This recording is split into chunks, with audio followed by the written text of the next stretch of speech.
Hey everybody, just going to take a quick break from the show to tell you a little bit about Shutterfly. If you're like us, you take a lot of pictures because you have a camera right in your hand all the time. How would you not take a lot of pictures? And we're taking all these pictures, more than we've ever taken in the history of the world.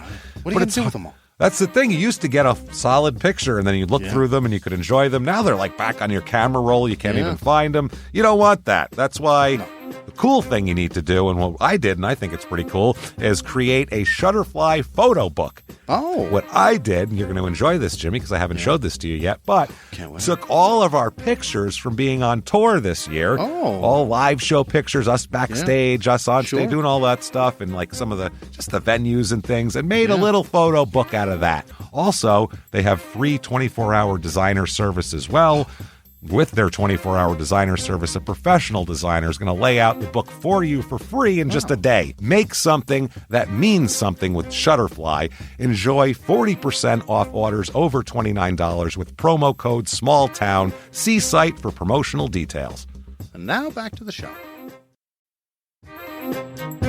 Hey everybody, just going to take a quick break from the show to get you styled up with Stitch Fix. Shopping's hard. It's hard. With Stitch Fix, you get a stylist, though, who understands your style, your size, your budget, and they do all the shopping for you. Wow. This is excellent. Shopping, I'm telling you, shopping and figure out your style, it's overwhelming. Let somebody help you when it comes to getting dressed. We don't know what we're doing, so we let Stitch Fix help us out. A Stitch Fix stylist there. They know what works on us. We get the prices that make us look really good, and it feels good. You get some confidence boost walking around knowing that you're looking decent here. Oh, yeah. Yeah, we just give the stylist our sizes, style, budget preferences. We order boxes when we want, how we want, no subscription or any of that required. And they send called Just For Me pieces as well.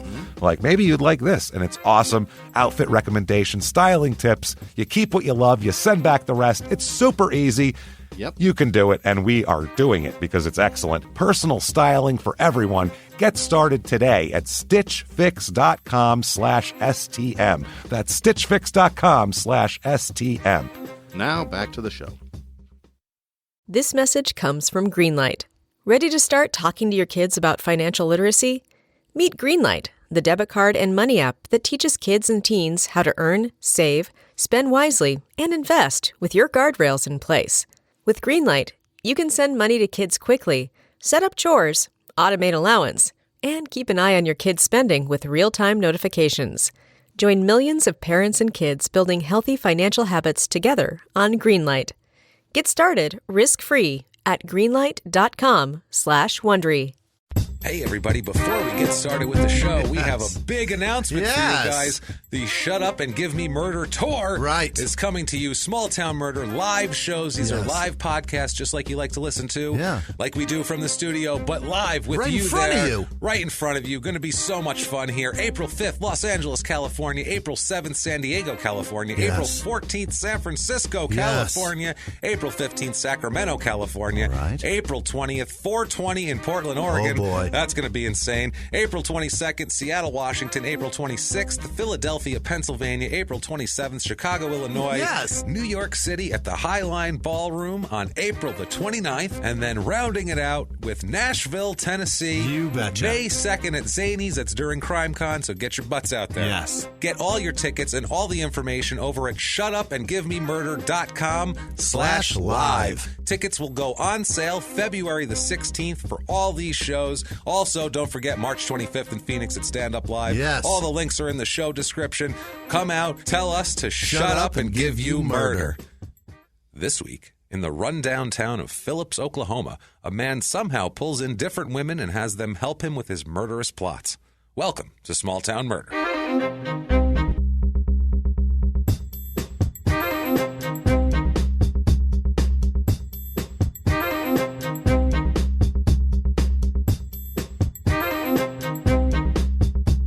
Hello, everybody, and welcome back to Small Town Murder. Yay! Yay! Oh, yay indeed, Jimmy. Yay indeed. Thank you, folks, so much for joining us today. We are excited. We're pumped. We're jacked once again. We have a really dense, crazy episode this week. Fantastic. We got to burn through this top of the show fast because it's a dense one. Seattle, Washington, second show added for live shows. First one sold out. Second show added in Seattle, which is great. Thank you guys for buying those tickets. Yeah. Phoenix, Arizona, March 25th is the first one coming up to kick off the tour. So you better hurry up. Get your tickets to that. That's our hometown, so please get there and get those tickets before they are gone. Yeah. All the other tour dates are on there. Nashville just announced during Crime Con, so we expect to see all the true crime people coming out there. No doubt. We're going to have a good time with that. Thank you, folks, for your iTunes reviews again this week. My God, you guys are the amazing kings and queens of iTunes reviews. Yeah. You're the best people in the world. Thank you so much. As we've said, it really, really helps drive us up the charts. It helps keep us up there. Yep. It's the weird coal that feeds iTunes' funky algorithm while it dances. That's what it does. Isn't it? You have to feed it coal, and that's the coal. So thank you, folks, for that. If you haven't done that, please get on iTunes. Give us 5 stars. We don't care what you say. Yeah. It's not for our egos. It's true. It's really not. It's just to feed iTunes' crazy, weird algorithm. Yeah, it's an algorithm troll. It's an algorithm troll. We have to feed it, guys. So thank you for doing that. We really appreciate it. If you want to be an even bigger superstar, you can. And we're going to explain later because, God, guys, there is just a doozy of an epic meltdown later. I would call it a rant, but it's not even a rant. It's going to be a meltdown. Normally I do them standing up. I might do this one on my head just to keep myself fucking grounded from bouncing off the walls. And a lot of this rant is going to be dedicated to just how important your donations are. It's true. And how you guys are the goddamn lifeblood of this thing and the only thing that keeps us going. So thank you guys for that. If you want to help out, you can do that by going to patreon.com/crimeinsports. Yes. You can make your donations there or over at PayPal using our email address, crimeinsports@gmail.com. You can make a one-time donation there. Please do. Also, you can go to crimeinsports.threadless.com and pick up your merchandise for Crime and Sports, Small Town Murder, all the sayings, all the logos, all the stuff you enjoy is all right there, and you can get it delivered right to your house. Beautiful.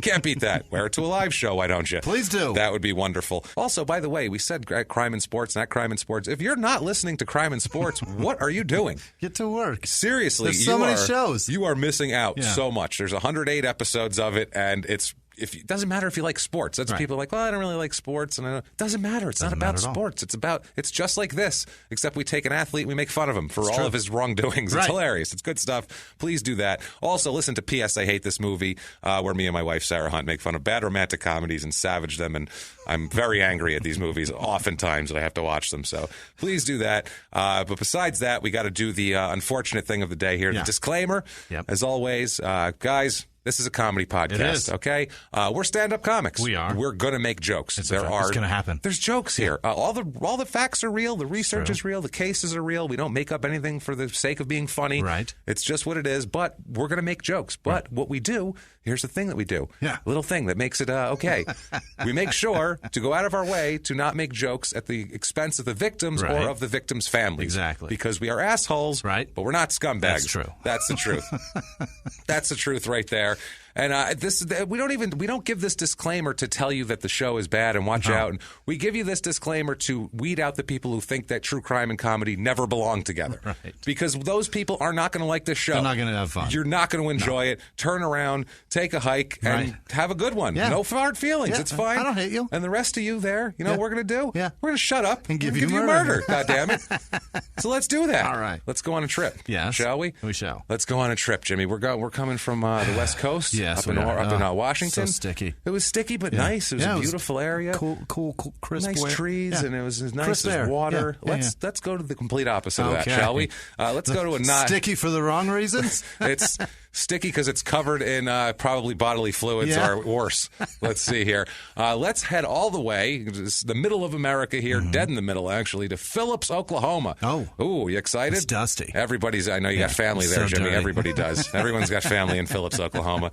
It's where we send them when we don't like them anymore. That's it. We're like, you're going to Phillips. We're like, no. It is in the south central part of the state. 2 hours to Oklahoma City, about 2 hours and 10 minutes to Dallas. It is in the middle middle of nowhere. Yeah. It's the towns around it are called Coalgate, Coal, Coalgate, because this is a coal. We'll talk about this. Yeah, the Coalgate. Coalgate. Right. This is the name of the one town. Like a fence, like a door for a fence. Centrahoma is the one. It's like these are depressing town names of like that town doesn't exist anymore, right? You're like that's just an Centrahoma. That's a ghost town now, right? That was bad. It's in Cole County. Okay, Coal, yeah, Cole, and it's for a reason. It's actually. The weird thing about it is, though, it's actually named to be ironic because the area is actually one of the leading producers of organic farming and is home to the largest solar panel manufacturing plant. No, it's not. I couldn't even get through that. It's not at all. I tried to make a joke for Jimmy where Jimmy would say, I almost really? believed it. No, it's named there because it's all coal. The mayor is just a man made of coal. Right. That's all he is. He's slow tugging his coal cock all over the place, leaving black smears all over downtown. Whole town is covered in fly ash. That's it, man. Just black smears everywhere. It's Cole County because it was back in the day they pulled coal out of here and did nothing else. And they were like, Cole County, this is where coal is. Fuck it, we don't care. Zero forethought and realizing that when they were all coughing up black shit that this may be bad for them. Doesn't matter. And it will probably change the whole fucking economy of the whole town one day when the EPA shuts it down. No idea. When it becomes an environment, when the EPA puts the yellow tape around the whole thing. Jesus Christ. We're all coughing up black shit. Yeah, when you become Western Pennsylvania towns, West Virginia towns, like, what? Well, there was people here at one point, right? They're not here anymore. They either fell into the earth or died from the coal dust. Amazing. It's a small town, 0.5 square miles. Yeah. It's a little tiny town around other towns. Zip code here, 74538. Not that you're going to mail anything there. And area code 580. No one will call you from here, I promise. It's not going to happen. They don't have phones yet there. They're still working. They're like, we're fingers crossed on AT&T. They're coming through. We hear in the next decade we're getting phone lines. It's going to be good. I know that's not the Oklahoma accent, but these people, it's close enough. These people, it's probably their accent. Town motto, quote, the pearl of coal country. That's not actually their motto at all. They don't have a fucking motto. But look how easy that was. That was so simple. How simple was that? There, you owe me $5,000, assholes. That's what they give these marketing companies. I just made one for you. Enjoy. They had nothing. Nothing. They couldn't. There, I bestow a gift from us to you, Cole County. All the fucking brain cells are clogged with fucking coal dust. Dust, man. History of this area. The Choctaw Native Americans here began coming in the 1830s. Yeah. Not by their own choice. Right. They were removed from the American South and forced there. Right. So yeah, this was. Not a good. They didn't come like happy, like, oh man, new start, fresh start. This is great. They were like, how many of us is left? Right. Once we get here, fuck. All right, shit. I'm tired. Let's sit. Yeah, put up a teepee. This is terrific. Our place. Shit. No, they just said no. There's where you'll sit. Is actually what they said. They were like, but I like it here. They went. No. They just shook their head and pointed over there. Okay. Whenever we do this town, we do notice how shitty the fucking Indians had it, man. They really, we're laughing at it, but it's terrible. Every show. They get fucked over. It's like, well, they were diseased and raped and killed and put over here and pushed out of here. And it's fucking horrible. I mean, we knew about it, but it's like when you hear about the individual instances of it, it makes it much worse. It's every than as a whole. fucking show. It is every single show. It really is. Oh, my God, man. This town started and based on rape. That's basically what it is. Everyone, America, founded on rape. Come visit. That's what it is. Come for the disease, stay for the rape. That's it. That's America's T-shirt right there. America, founded on rape. Come on in.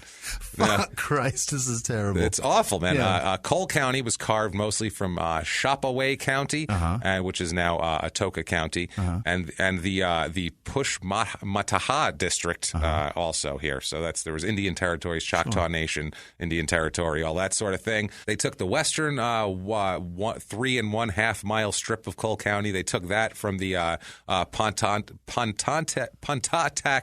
district of the Chickasaw Nation. Okay. So they're like, we'll steal this from these Indians, push them over there, and then the ones that have this land here will take that. Got it. Rather than, it's fucked up, man. Coal mining and agriculture were the main sources of employment. 1870s, the mining really picked up here and there, which attracted large numbers of Eastern European immigrants here. The people would get mine permits costing $5 annually. Wow! And you would live and work in the area for $5 a year. Wow. That was like you actually gave that to the Choctaw Nation. Oh, that's that was nice. like a fee for them. Like if you want to mine their shit and live here for the next year, you got to give them $5. We're going to set up industry, and we're going to give you paper money that means dick to you. We're going to $5. So we're going to give you that. And also, that was like the deal. Like they were like, well, we'll give them $5. Yeah. And the people setting this up with the Indians were like, it's from the workers. We don't have to pay it. Right. So Fuck it. We're good, basically. We're fine. Fuck their land and fuck their money, and then we'll be fine. Everything's great.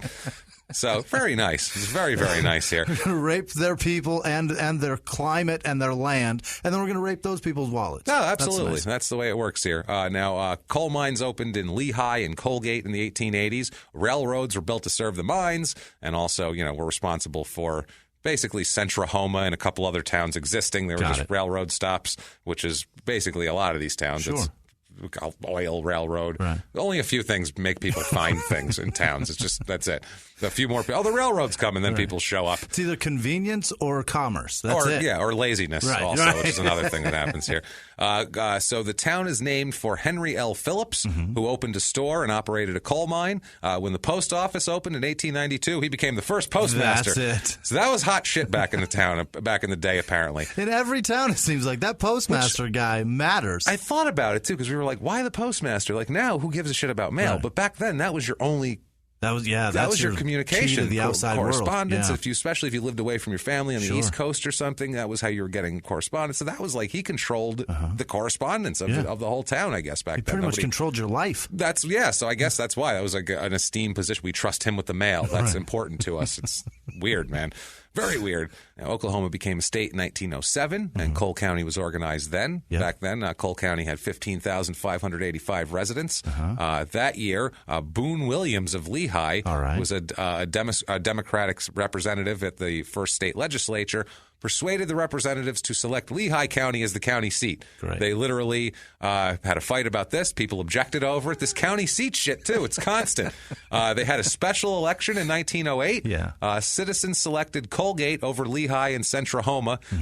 But because more people voted than were registered... What the fuck? They had voter fraud? They had, lots of it. Lehigh sues, but the courts refused to hear the case because it was so corrupt and somebody knew somebody else. It's fucking ridiculous. So that county seat thing, that must be, obviously I'm fucking dumb and I have no idea what it means. We don't know back then the importance of it, It must mean that particular place gets more tax money. I'm sure it has to be. They probably dole it out. So then maybe that's what it is. They get to be treasurer so they can loot it as they see Exactly. fit. They control the legal shit. Right. They control a lot of things from there, I would assume. So first courthouse was built in 1909. Mining got to be at its peak between 1910 and 1916.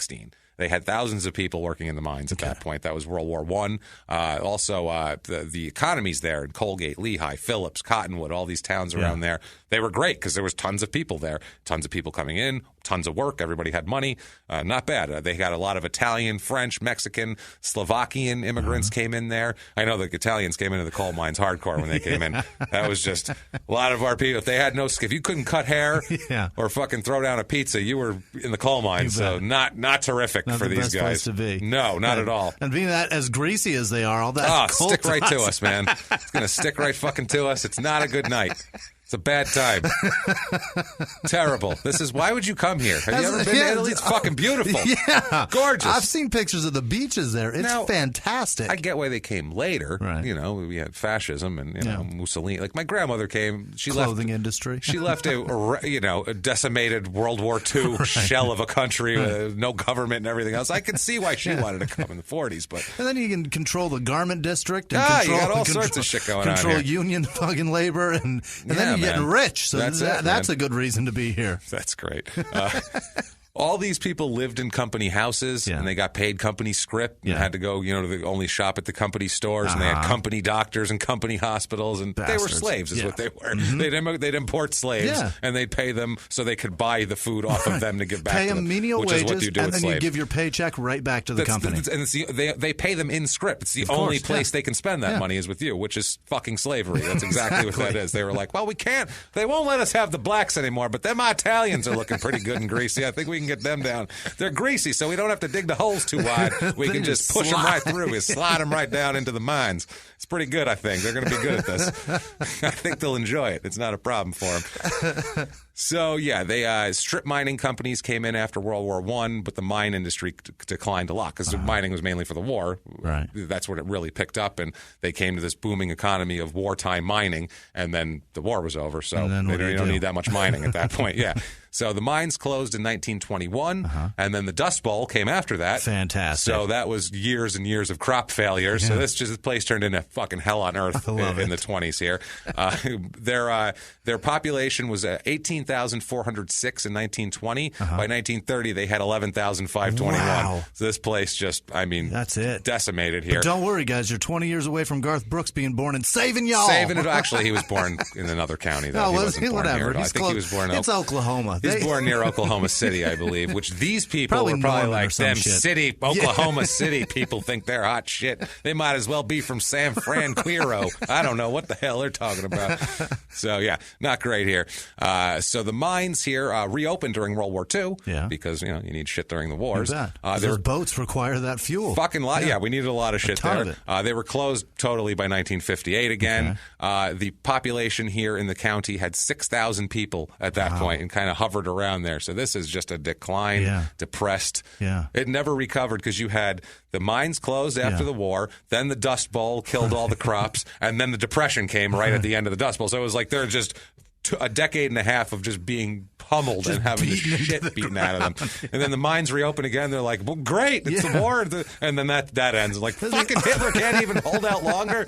Come on, Hitler, get your shit together. It's the only town in America that only thrives during wartime. Yeah. No wonder they root for war. Oh, they're fucking no wonder mad. They're like, come fuck with America. Yeah, please. We need to dig some shit up. They were mad at Hitler. They're like, you want to take over the world? Couldn't even last longer than that. Goddamn sons of bitches. I still got a mortgage. God, I still got a mortgage. I picture that from the back of the room. He's the guy.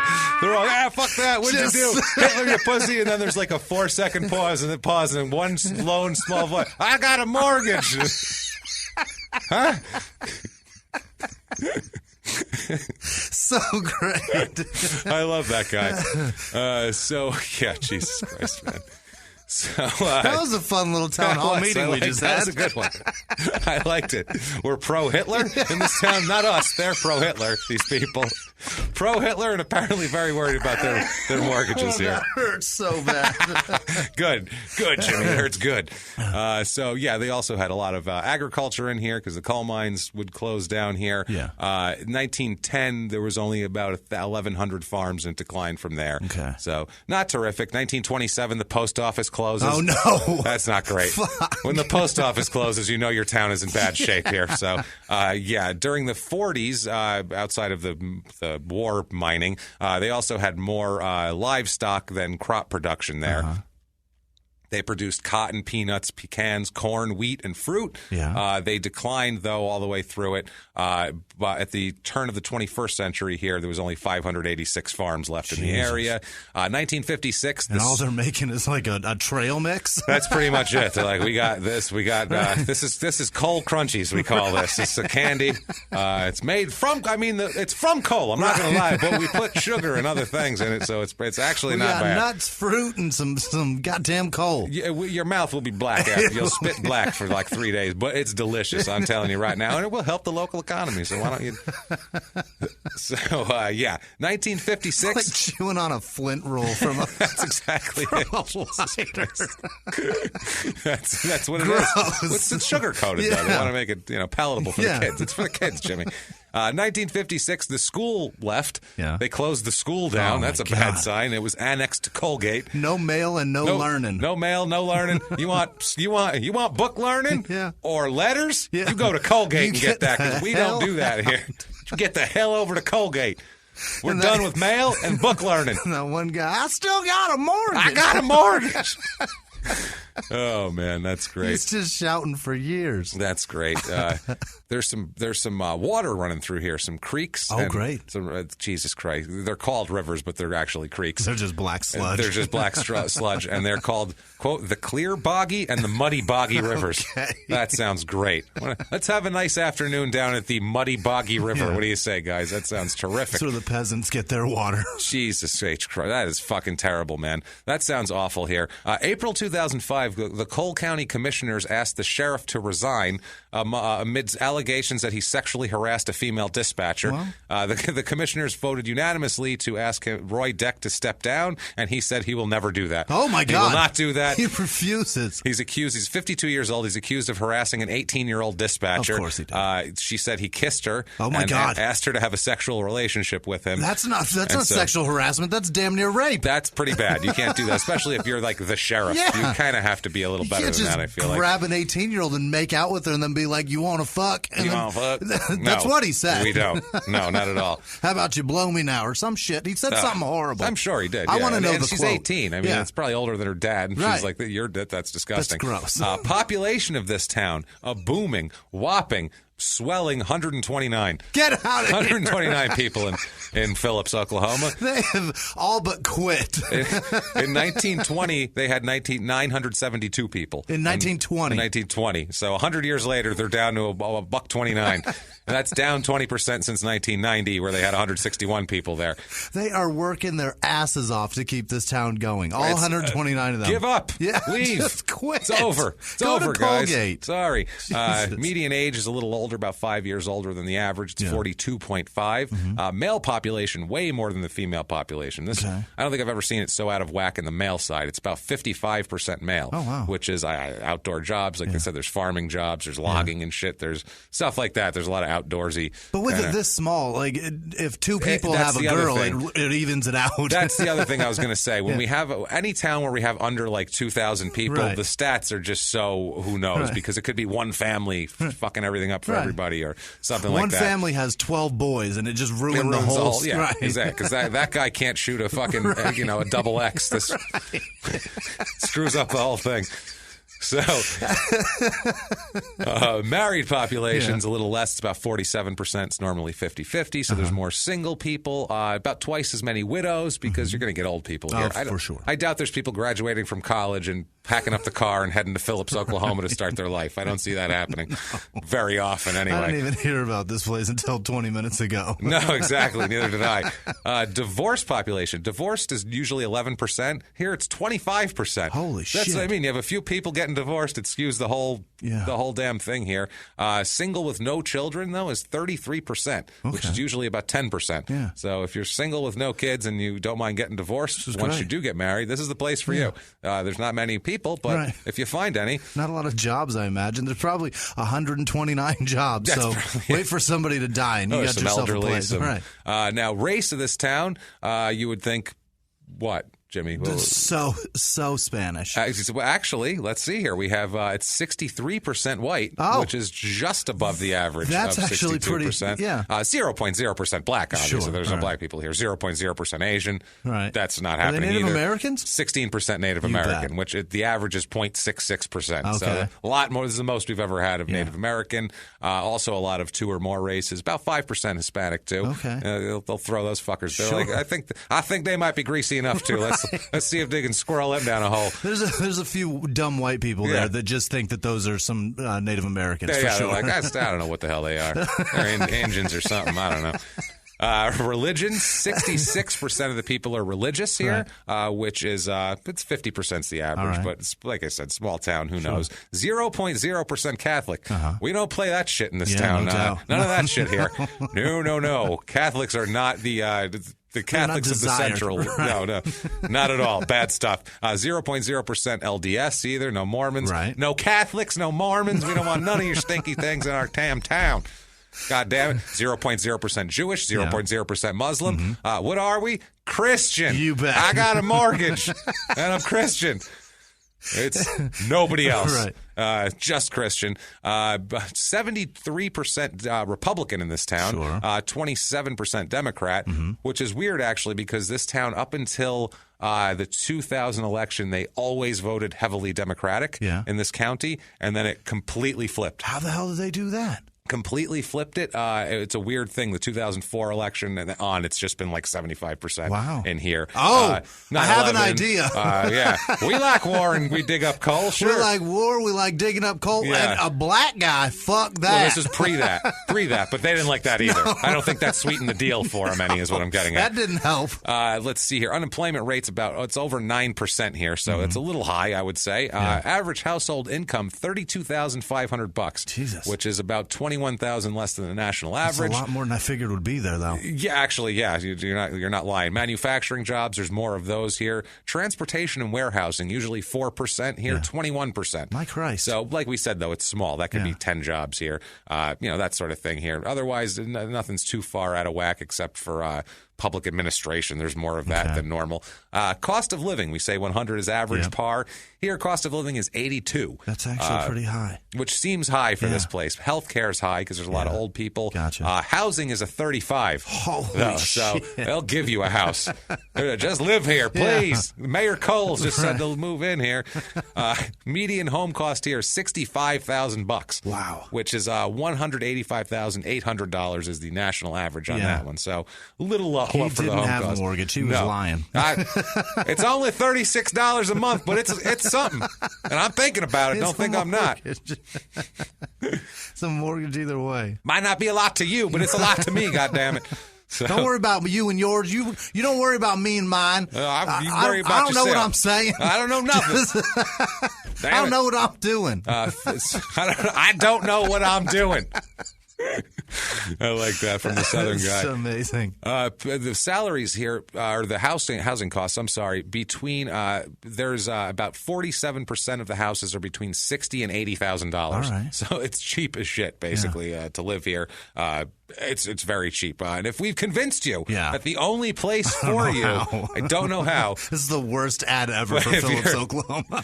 Remember, the pearl of coal country. See, guys? It sounded terrible. It all comes full circle. I threw that on there. It's not too bad, right? A bunch of guys live here you can confuse with Lou Diamond Phillips. Come on down. We have every 4th of July we have a Lou Diamond Phillips impersonation contest. Last year there was 27 people tied for first place, so it's a really hotly contested one. So you want to come in and watch that. They named this town after Lou Diamond. I'm certain of it. So if we've convinced you to move to Lou Diamond Phillips, Oklahoma, we have for you the Lou Diamond Phillips, Oklahoma Real Estate Report.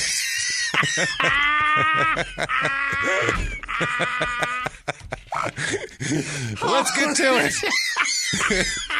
All right, we're going to get to it eventually. After Jimmy is done having a stroke, we're going to And Cole, when you compress it, it makes the timing. Exactly. It's perfect. This is coming together for Jimmy on multiple levels. He's rocking in his chair, and I've never seen his head redder. That's fucking so amazing. Great. We have for you the Real Estate Report.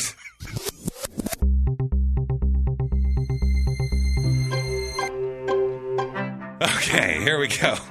I gotta get through it. It's so hard to do. All right, go. All right. We have average 2-bedroom apartments here is about $658, which is cheap, and it should be cheap. It should be cheaper than that. All the houses are in nearby Colgate. Oh. It's bordering there. Nothing for sale in Phillips because it's a dump and there's nothing for sale. We have a 2-bedroom, 1-bath, 820 square foot beauty. Yeah. It looks like a complete shithole dump outhouse. Of course. For $54,500. Deal. Wow. Got that. A 3-bedroom, 1-bath, 1,200 square foot little brick house that doesn't look terrible. $84,999. Jesus. Not bad. And a 3-bedroom, 2-bath, 2,000 square foot house with some yard to it, $145,000. That seems steep, though. I'm not paying $145,000 to live anywhere near here. Things to do. Yeah. It's so depressing here. Yeah. When you Google This is amazing. When you Google Colgate, Oklahoma Festival, because Phillips just has nothing, Colgate, Oklahoma Festival, the fourth thing on the list is Brown's funeral service. What? That's not a festival. That's you the closest. That's the closest thing they have to. Well, a funeral's kind of like a festival, right? Everybody gets together, they drive in the same. We had a barbecue and shit. What's the difference? In a parade, everybody drives down the street in a straight line. Funeral, we do the same thing. Fine. Put it on the list. Thing to do. They also have a 4th of July parade where people toss chunks of coal from their floats to underprivileged children, which is probably true. I'm not going to say it's not true. It might be true. Crime rate in this town. Property crime is exactly average in this town. Violent crime is well above average, about 50% higher, which that could have been 3 people killing each other. Like we said, we have no goddamn idea because it's so fucking small. Sure. But we're going to talk about some really, really interesting people here. These people came here on purpose. Yeah. Which right away, they weren't born here. Red flag. Red flag right there. This is wow. Let's talk about it right away. Let's talk about someone who came here voluntarily, like a crazy person. Let's talk about Jesse James Cummings. Okay. Jesse is Jessie. Not so like it's a gal. No, it's a boy. This it's a guy. It's a boy named Jesse IE. It's so weird. They call him Jesse James Cummings Jr., but he's not a junior. But on all of his stuff it says junior. Even though he's not a junior, his dad not only has a different middle name, but spells his first name Jesse, plain, without the I. So I no idea how that happened. More than likely, these people honestly forgot how they spelled something. I'm dead serious. When I tell you about these people, you're going to go, they had no clue how to spell names on a birth certificate. And they definitely don't know how junior works. They're lucky they just didn't call it boy. You know, like literally, that's what we're talking about here. This fella here, Jesse James Cummings Jr., just Jesse, he is the second youngest of a bunch of kids here. We'll talk about exactly how many. 7 kids, as a matter of fact. 7 kids. He's the second youngest. His mother was a very, very bad alcoholic and would regularly beat him and his siblings, would whip them with items and whatever they could get their hands on. Sounds to me like she didn't plan on having 7. No, she did not. It sounds like it was accidents. No. Well, let's talk. Not necessarily accidents, but accidents. We know exactly what happened to her. Let's talk about her. His mother's name is Marie Legg. She was born in West Virginia in 1920. Say no more. There you go. I'm 7. We just described what that is through there. Not a lot of difference in West Virginia through those times. So bad stuff here. She had 7 different children by at least 4 different men. But a lot of it wasn't her fault, too. So we'll find out the whole deal here. Now, Jesse and his younger sister, Debbie, were the last of the 7 children born. Their father was Jesse S. Cummings, who is not James, is his middle name. So there you go. Jesse spelled normally. He was born in Lehigh, Oklahoma, which is nearby. That's where this connection to Oklahoma comes from. They spelled it differently, and everything still called him that still called him Junior. Marie had a tough life, the mother, and it turns into why she beats and has alcoholism and all this sort of thing. She had her first child, Eugene, as a result of being raped at age 13. Oh, for fuck's sake. Age 13. So we're talking 1933, West Virginia coal mine depression era rape, bringing her a child, which is just horrific. Obviously, it's the worst circumstance for anything. That's the dark side of America. This guy, her kid here, the first one, Eugene, was shot and killed in a bar fight in Arizona in 1969. Holy fuck. Which is some white trash way to go out. And I'm going to use the term white trash a lot in this episode. I'm comfortable with it. And there's a reason for this. This is we'll find out, but white trashism is used as a legal defense. So, and I don't mean his culture. It's white trashism is on the court documents. We'll get into it. So I blame a lot of my problems on it too. So we're all fine. We're all comfortable with white trash. White trash. Fine. Let's run. This is not offensive. Moving on. So I'm as white trash as it gets. I promise you. No shit. No, I know. It's fine. It's good. It's all good. I say it proudly. We put a lot of hard work into being white trash. We're gonna hide from it now. What the fuck? No, damn it. So his mother Marie.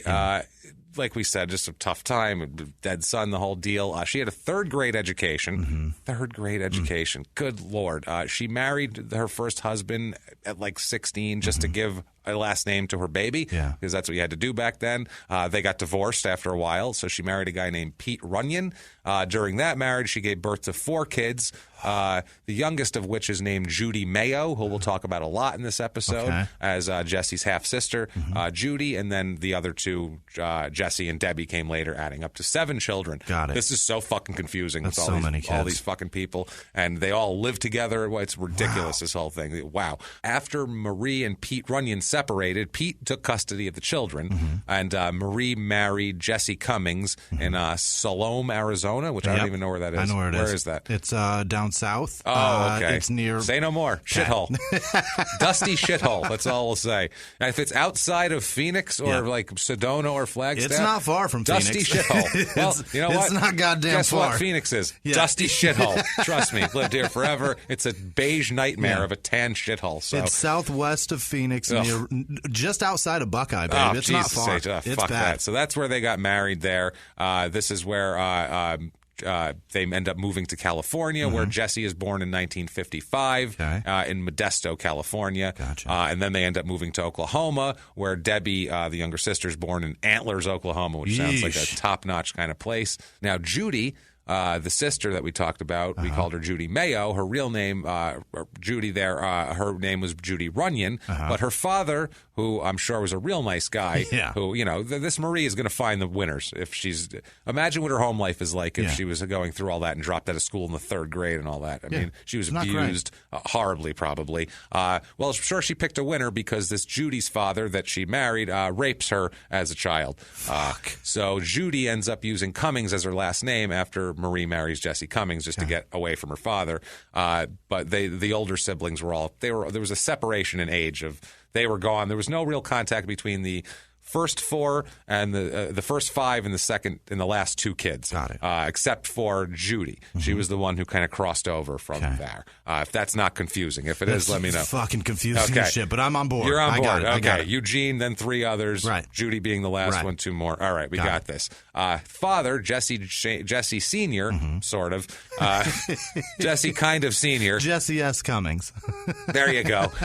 He worked in the cotton fields and the lettuce farms and hauled wood and worked on general small machinery. Laborer. So he's a laborer. Yeah, he's a laborer. He is not a skilled guy or a white-collar kind of a cat. But hardworking. Hardworking. Could be a very great salt-of-the-earth man. Yeah. He's not. No. At all. He's not at all great. Has all the makings of it being possible. Yeah. If you looked at him from the outside, you go, that's a good salt-of-the-earth, hard-working, middle American guy, and then you look into it deeper and you go, oh, no, he's a terrible person. He's a monster. They're all monsters. He comes home stinky, drinks a beer, and takes care of the family. And I'm gonna go out on a limb here and say that anyone Marie chooses is going to be terrible for them. It's not her fault. This is just from her psychological makeup from what her horrific childhood is going to cause her to make bad choices in people. It's just the way it is. This is what happens when you treat women badly. Fucking treat them nice, goddammit. That's a fact right there. Now, during Jesse's childhood here in 1961, his father was sent to prison for 5 years. Jesus. 4? Yeah. So I'm going to give you a guess. Guess what he got arrested. 5 years, 5 years. Nope. What? You'll never guess. What is it? Cattle theft. What? I said 1961, not 1861. That's ridiculous. It's cattle theft. I was like, are you kidding me here? What the fuck, man? I guessed rape back then. That's a fucking. That's an appropriate sentence back then. You guessed that he would be charged for rape, which isn't going to happen here anyway. So come on, Jimmy. What are we doing here? It's the 60s in Oklahoma. They're not charging people for rape. That's not how this works. Unless they rape cattle. Well, that's fine then. They would charge. You leave them cattle alone, damn it. You think our money comes from? Get your cock out of my cow. Get your cock out of my cow. Very nice. That's classy right there. That's class. Sounds like Oklahoma. It does. It's sorry, Oklahoma, but you know what? That's how little we know about you. I've driven through there several times.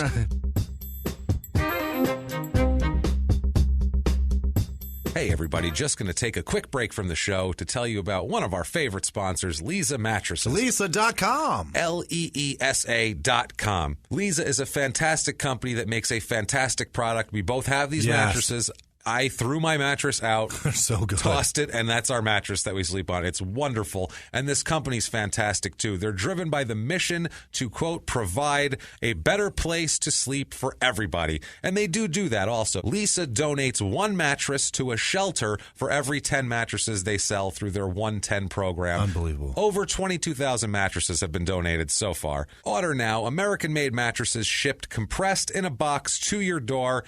Try the mattress in your own home for 100 nights, risk-free with free shipping always. Free.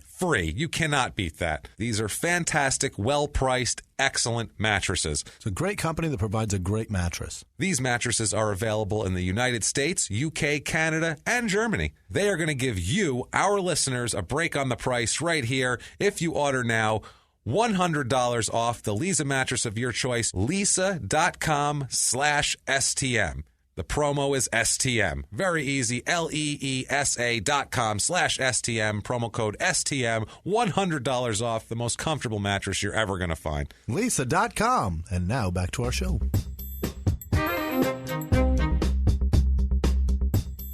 I will say outside of Minnesota, though, the nicest people I've ever encountered are in Oklahoma. Yeah. They're super friendly, nice people. They have nothing to be arrogant about. That's the truth here, I would say here. Wow. That is no shit right there. So the father is also, when he's not in prison, he's away working as a truck driver a lot, that sort of thing. He's not real present. And Marie is not great to be a single mother. Okay. She's an alcoholic, has no parenting skills, and has just a wicked temper where she will beat them at the drop of a goddamn hat. Well, and in her defense, too, she's got 7 kids. She's a dropout from the third grade. That was raped when she's 13. Right. Her life is horrible. Oh, it's horrible. She's frustrated she can't talk to these kids. No. She's frustrated they don't listen to her, and she drinks because of it. And she's, well, she drinks because of everything else, too. I can't imagine what kind of pain she's trying to drown out here. Well, I'm just saying I can understand. Yeah, definitely. I drank like a motherfucker, too. Well, Debbie, this younger sister, described her childhood as very, very difficult and said that she and Jesse were exposed to a lot of traumatic things, which we'll talk about in a moment. Terrible things here. Jesse finishes school in the 5th grade. Eesh. That's enough. I'm good. That's plenty. What else is there to know? Yeah. That's it. He probably came home with a 5th grade test, and the mom was like, "How do you know all that? You're a genius." He's not a genius. Did I mention that he is also borderline mentally retarded? Oh, my God. Did I mention that fact? Because he is. IQ of 81. Fuck. So that falls into medically. Yeah. So don't fucking bitch at me for saying that either. Probably 20 points higher than me, so whatever. So borderline here. That's what was Forrest Gump was like 78. Yeah. So this is what we're talking about here. But not kind-spirited and with cardio to run across the country. American hero? Yeah. Fuck Forrest Gump, you asshole. You lying sack of shit. You're just a lying dullard. That's all you are. That's what the movie should be called, Lying Dullard. It's not a documentary, James. Lying cretin. That's what it should be called. Hate that son of a bitch. Right. You're full of shit, Forrest Gump. He would like to torture animals. Yeah. But he didn't have any of the other triad of like serial killer shit. He didn't bedwet. He didn't set fires. Okay. But they said he tortured animals, which honestly in the early 60s in Oklahoma. It's pretty common. I don't know that was considered like, or if people just took animals apart all the time because that's what they did because they didn't have anything else to fucking do. Like it's serious. I've known people that are from like Texas and Oklahoma and they like played with animal things, carcasses, and they make shit out of the bones. They all know taxidermy. It's weird as fuck. Hit each other with possum. That's so weird, man. Now, Judy, the daughter that we said, just older than Jesse, she married a guy named Henry Moody in 1960. She would often move to where her parents were, around them. And Jesse that was good for him because Jesse, a lot of times when the mother was on a real tear, he'd run away to Judy and Henry's house and stay there. Because Judy's 11 years older than Jesse. So she's kind of like a second mother. Yeah. Tried to protect him from the mother a lot of times because she went through shit too with the mother. Sure. And she knows. Now, throughout his adult life here, they would keep a close quarters together. They would always kind of be in each other's wheelhouses and in each other's orbits. Got it. So he would fix cars for her because he was good at fixing shit. All right. Now, in 1970, there's an incident. His mother shoots at him while she's drunk. Oh, my God. One of these things here, these traumatic events here, wow. And a lot of people saw this, by the way. This wasn't just them. Jesse was a teen living at home, and his mother got mad at him. Witnesses. Other people saw this. Yeah, there's a bunch of people around. She was drunk, and he refused to go to the store to buy her more beer. Okay. So his mother got out a shotgun and started shooting at him as he fled from the house. And she actually does hit him, and he ends up with nerve damage from this. So he's got a problem there. It's unreal, man. He spends time in juvenile hall after some arrests for burglary and car theft and joyriding and that sort of thing. He ends up now working in the cotton fields and the lettuce farms and drove trucks and repaired windmill machines and other small mechanical work with his dad is what he was doing. So right in the same, where it's just falling in this pattern. Everybody, no one's breaking the cycle, guys. Yeah. Someone's got to fucking break this cycle. This sounds like my family. That's what I mean. This sounds like a lot of people's families. My stepfather's side of the family had a boy. They lived in Queen Creek, and they had a boy that he had nerve damage from a problem on the farm. Gets shot by his drunken mom. He had like tetanus and like blood infection from feeding the hogs because they had like wire around the hogs, and he like got cut on it. It's a disgusting life. This sounds exactly like them, and they were alcoholics to no end. And I don't know where they're at now. I can't imagine many of them are alive. Jail, dead. I can't imagine that boy is alive. You know, working in lettuce farms. I don't know, things like that. I guess. Sorry if you're working on a lettuce farm. It's a terrible, terrible life. I don't know what to tell you. Yeah. So 1972. Jesse, his parents, and his dad, they've kind of reconciled, the mother and father. They split up and get back together because, like we've said, divorce is expensive. Yeah. And a lot of times, poor people, if you're very poor, you don't get divorced. Right. You just get moved out for a while, and then it's just a muddled thing. That's what ends up happening. I just had a memory of that kid. They had a drainage canal behind the house that was like it's not a drainage canal, it was the irrigation that the farms would put their pumps on and water their. And that kid, there was an electric fence around it. Beautiful. And he would take frogs and hold the back legs and the front legs and then drape them over it when they were soaking wet. That's nice. He's a good guy. He's probably not alive. I would assume he's done stupid shit. Yeah. He sounds like the kid I know that stepped on the tetanus nail. It was like that kid, just feral. He probably invented the phrase "hold my beer" or "Hey, y'all, watch this." Yeah, he's like, I came up with the koozie. Right. So, fucking idiot. 72, Jesse, his parents, and Judy, the sister, they're all living in Visalia, California. Yeah. He's sent to an adult work camp at age 17 for more burglaries here. He leaves the camp without permission twice, which resulted in him getting an escape conviction and doing a little bit of time. But not enough time because in 1973, he's barely 18 years old. He says, I'm going to get married. I think I have the worldliness and the knowledge and the fifth grade education and the 81 IQ to know what's good for me in the future at this young, tender age. All this nerve damage. I may need somebody to make the coffee for me. That's going to happen here. Now, who do I marry, though? Who's going to be dumb enough to marry me? I don't know, a 15-year-old. Oh, boy. That's it. A 15-year-old, Margaret Helen Yaws. They marry in Mexico because Mexico or Utah, those are your options for marrying a sophomore. There's no other. You can't just go to the local church and marry a sophomore. Like, that's not okay. The phrase sophomore just fucking surprised me. Jesus Christ. That's what she is. Goddamn sophomore. She's going to get a note from her priest to miss gym class that day to get married. The fuck is going on? But how did they get to fucking Mexico? They went to Mexico. It's this 1973. You just drive down through there. It's a long ride. I'm sure you gotta go all the way through fucking West Texas. You've seen the Beverly Hillbillies car. That's what they did. They sat her up on top, and that's what happened here. Slap her in a rocking chair. That's it, man. Now, 1976, Jesse is in a motorcycle accident. God, I can't say motorcycle accident in Portersville, California. He was going back and forth this time, not on his motorcycle, but just in general, living between Oklahoma and California. Probably was on his motorcycle. I doubt this guy ever flew on a fucking plane. I'm not surprised. I doubt that. Now, in 1978, he meets a woman named Janelle. And in subsequent reports, she's also called Janet. Okay. But he calls her Janelle in something he writes, and other people close to her call her Janelle, so I'm calling her fucking Janelle. All right. Janelle Moore is her name. She's 24 years old in 1978. So 24, at least she's stepping it up. This one doesn't have study hall in the morning, so that's helpful anyway. They meet in a cafe in Calvin, Oklahoma, where all the great romances start, in a cafe in Calvin, Oklahoma. Jimmy, that's where you met your wife, right? Right? You caught your eye from across the room. Over at Sally's. Over at It's named after somebody. Well, it definitely is. It's somebody's name. But it's like, Butch's or Clint or something. Something where they only serve black coffee. There's no creamer in this coffee. place. They do have that cold gum we talked about, though, in those machines at the end. You got to put in a quarter. Or actually, that's the mint bowl is replaced with cold gum. Right at the front counter. right there. It's very nice. Jesus Christ. This Janelle is with him one night when he's driving a truck hauling logs, and he rolls the truck over and has a huge accident. Imagine the mess that caused, the traffic back up. What an asshole. I hate this guy already. He's a dickhead. He's just snarling traffic. Who's given an 80-something IQ guy a CDL to drive a tractor trailer? He gets more than that. This is crazy that anybody has it. Yeah, they give him a CDL and say, here, that's a huge truck that can kill people. Why don't you jump take that? Jump behind the wheel of that shit. There you go. You seem stable. Wow. So January of 1983, Jesse is treated at the emergency room of the Atoka Hospital, and a few days later, he's again treated at the McAllister Regional Hospital for a gunshot wound. What the fuck? When he has the worst luck. This guy, it gets so much worse, too. It's karma, basically. Okay. It's like reverse karma. The bad shit happened because they knew how bad he was and things were going to happen. It's like the universe knew. He has some terrible fucking luck. He has bad luck before that, though. He says is accidentally fired a .22 and he shot himself. Okay. Wasn't possible to remove the bullet. Now listen to where this was. His lower left hip.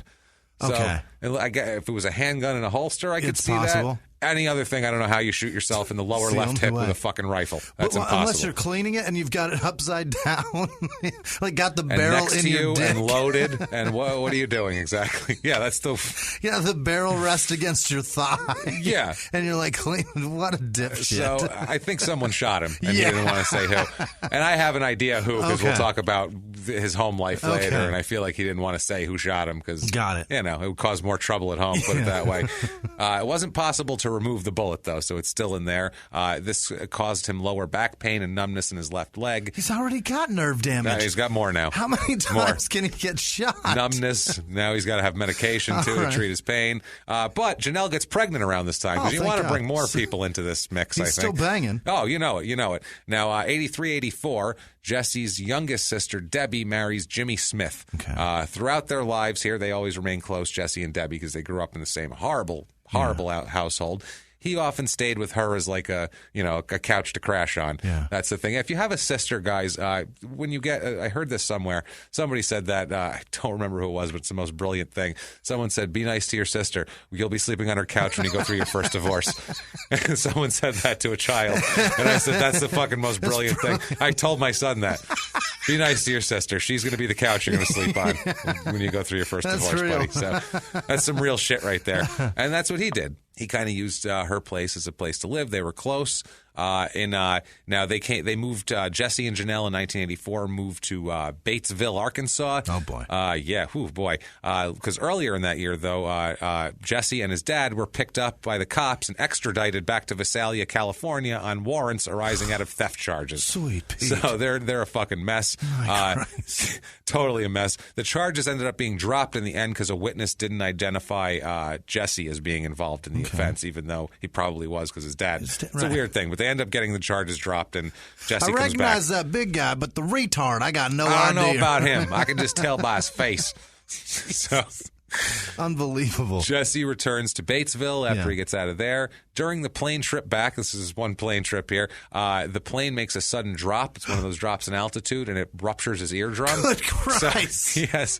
What the fuck? So he goes under a surgery for that, lymphanoplasty of the left ear at Baptist Hospital in Little Rock in November of 85. Unbelievable, man. He is my cousin. This guy is a fucking mess. He's a complete mess. He has another surgery a little later on in the year because his ears are still fucked up from this. Now, during that same period of time, a woman moves to Batesville named Sherry Mitchell. Okay. She's known Jesse in the past. Sherry, by the way, 17 years old. Oh, boy. And she is the third cousin of his first wife, Mary Helen Yost. Sweet Pete. So what the fuck? Genetic diversity. Stop fucking each other. Stop fucking each other. If you're from a town of 120 people, move to another town. Even if you like a 120-person town, move to a different town with 120 people. Fuck those people. They're not related to you. This is too much. Everyone here is related to you or your ex-wife or your... It's ridiculous. This is insanity. The genes are too close. Way too close, man. So, Jesus Christ, man. So, Sherry Mitchell here starts hanging out with Jesse, who's married to Janelle, obviously. Yeah. Sherry was not getting along with her mother. Because a mother had a mentally unbalanced boyfriend who would run amok in the house, and so Sherry wanted out. Mm-hmm. Sherry said that she was attracted to Jesse because of his reputation for taking good care of his women and providing for them, and that she heard he had a big cock. That's the truth. There's a big rumor that Jesse's got a huge... Is that true? Oh, that's a fact. Jesse's packing some heat. He's got a crank on him. He's packing some heat here. This is amazing. So she was like, all right. This is the best story ever, by the way. Oh, it gets so much better. This isn't even close. There's a part that's really, really sad, and then it's fine again, and it's crazy fun. And the end is great. I am so impressed. I was like, how did I not find this story on the first run through Oklahoma? Good Lord, this is craziness. So, okay. Wow. So, this whole thing, she wants him. He takes good care of his women. I hear he's got a cock that could choke a mule. So they're doing that. I heard the plane drop altitude trying to carry that dick. That's the problem. They told him he had to check it, and he said, "Nah, I'm stowing it under the seat in front of me, and it brought the whole damn plane down." That's what happens. This is an unbelievable story. I have not stopped crying since we started. It's fucking ridiculous. It's so ridiculous, this entire tale. Okay, go. By the end of the story, you're going to look at me and go, you fucking made that whole thing up. You've spent the last 6 months writing this tale of ridiculousness. I wish I could write this comedy. I can't. I don't have this kind of imagination. So Sherry begins hanging out with Jesse and having a relationship, and also, don't leave her out. Has also a lesbian relationship with Janelle too. So he's bringing in a triangle situation in here. This guy is fucking nuts. How is he with an 80 IQ? He's figuring out. That's what I mean. How big of a cock do you have to have women crawling at you when you have an 80 IQ and you work in the lettuce fields? And all the problems he's got, all the nerve damage. He's can't hear shit. No, how big does your dick have to be? This just proves. Well, number one, it proves there's not a lot of guys in this area. But it proves that it's a man's fucking world. That's what it proves. Christ. Unfortunately, yeah, that's what it takes. Shit. It proves in a bad way. Fuck, man. Sherry's from Jay, Oklahoma. Mm-hmm. She's the oldest of 8 children. Mm-hmm. Her mom's name is Lahoma Yaws, and she had a variety. They call it, quote, a variety of men she had her 8 children with. And we'll find out why it's important, why you know her mother, because she comes into play here, too. Her youngest sibling is Lahoma Yaws also. Of course. They named the daughter that. Ridiculous. She's 10 years younger than Sherry, though. There's a lot of kids in between here. Okay. Sherry dropped out at age 14. Of course, obviously. Yeah. Dropped out of school. Well, she had to. It's understandable. She had to drop out because she got married. Right. So, she did. She got married at 14. You got to take care of the family. To John Rowe, to a 20-year-old. What an asshole. Unbelievable. I'm going to marry. What are you, a freshman? Perfect. Yeah. You bored with science class? How about we get married? What is happening? I'll start high school next year, actually. I was held back 2 years. Oh, you know that. You know she didn't breeze through it. She was in 7th grade. Yeah. So she says that Sherry says that she just wanted to get out of her mother's house because her boyfriend was, like we said, a guy named Herbert Pinkerton. Oh, boy. Was an asshole and tried to molest Sherry. A Pinkerton, yeah. Perfect. So they were living in New Mexico at the time. Sherry was too young to marry in New Mexico, so her mother drove them to Texas and signed for consent for Sherry to marry at 14. At 14. That wasn't even a Mexican marriage. She married him in 1982. They led what was called a, quote, vagabond life at that point. They live out of their vehicle of the because they'd have all different shitbox cars. At one point, John and Sherry lived in a tent in Judy Moody's backyard in California. Judy Runyon Moody, blah, blah, blah, his sister, Jesse's sister. So that's how that came in. Newlyweds do. Obviously, you live in a tent in someone's yard, not even fucking inviting them in the house. Probably because during that time, Sherry had a reputation for engaging in prostitution.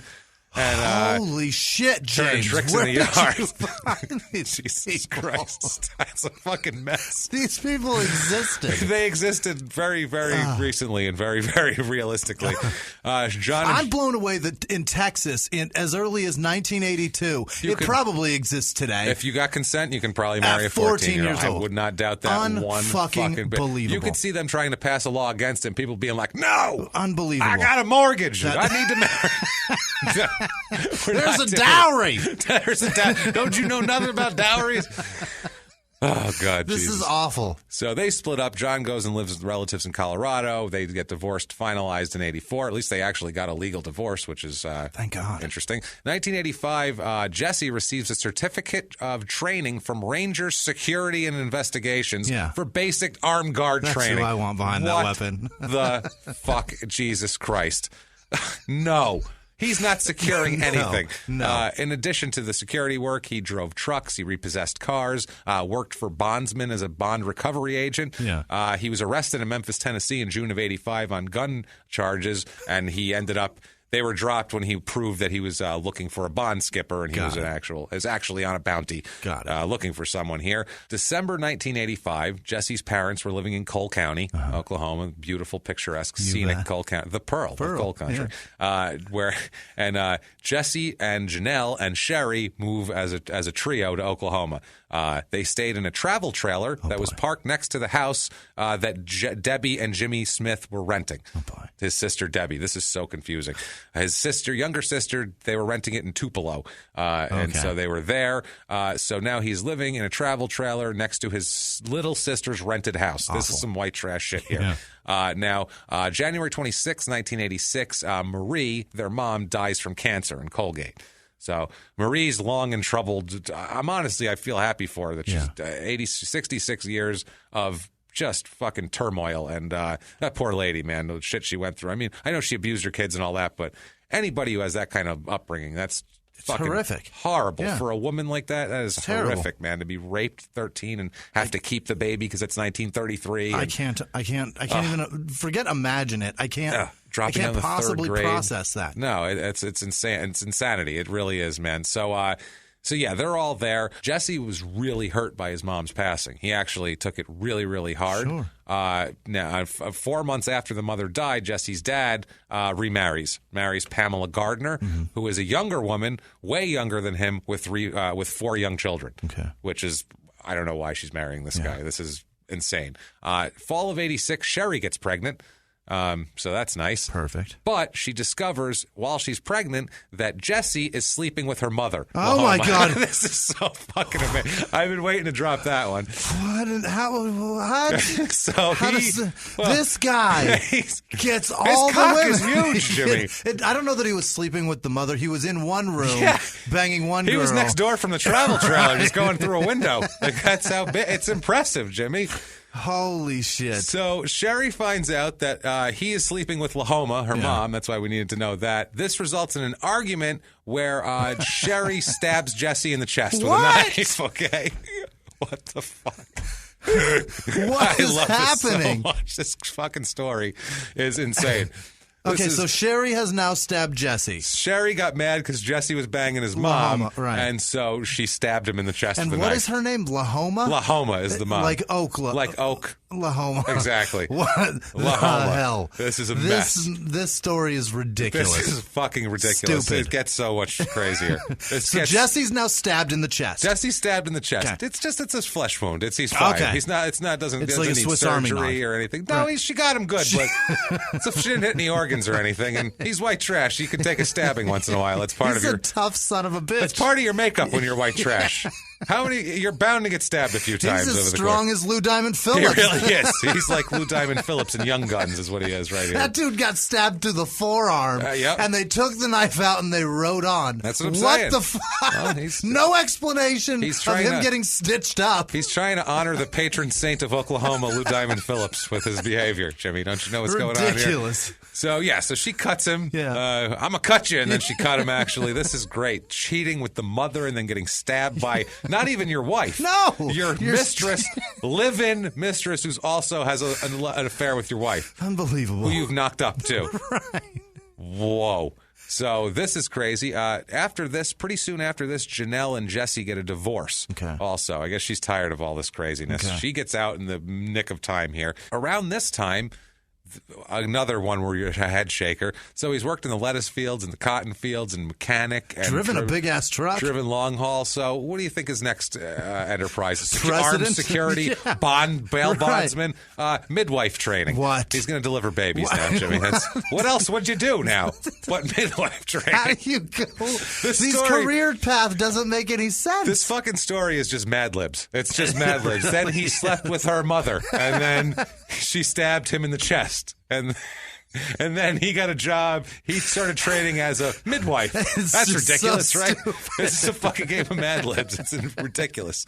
Now, this actually was put to good use because his father's new wife gave birth to a daughter in May of 1987. Oh, my God. Everyone's living in Arkansas at this time. He helps deliver the baby and stops her bleeding, and then they go to a hospital after that. Yeah. The doctor had Jesse sign the birth certificate as having delivered the baby, and he credited Jesse with saving Pam's life from stopping the internal bleeding and getting her to a hospital because he had midwife training. Good for him.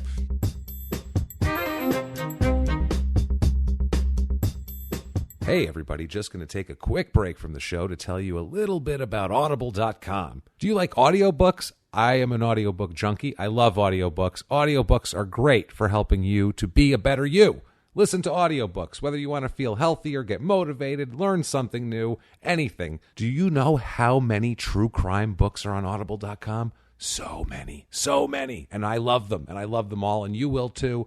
They have everything at Audible.com. It's fantastic. It helps you listen to books more seamlessly by letting you switch between your devices, picking up exactly where you left off, whether it's on your phone, maybe it's through your car, your tablet, or at home on an Amazon Echo. It doesn't matter. You can do it everywhere. Plus, your books are yours to keep. With Audible, you can go back and re-listen anytime, even cancel your membership. Start a 30-day trial, and your first audiobook is free. Go to audible.com/smalltown or text smalltown to 500-500. You can do it all with audiobooks. Honestly, everybody, audible.com can't be beat. They are fantastic. Get it today. If you like listening to long stories, like you might be if you're listening to this show, this is for you. Do it now. Audible is offering our listeners a free audiobook with a 30-day trial membership. Just go to audible.com/smalltown or text smalltown to 500-500 to get started today.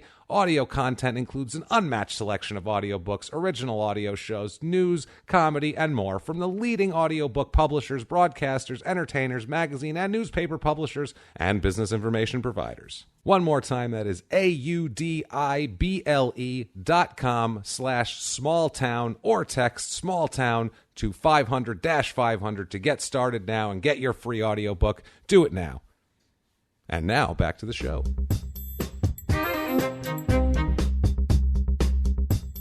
So Sherry, on June 9th, 1987, Sherry gives birth to a child of her and Jesse. It is Debbie Marie Cummings. He names it after his little sister. Yeah. Which is nice. That's nice. They get along. That's good stuff here. This baby's born in Harrison, Arkansas, where everyone of any note that I've ever heard has been born there.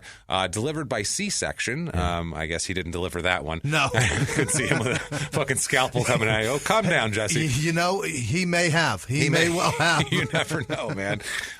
So Jesse marries Sherry on October 8th, 1987 in Tupelo, Oklahoma.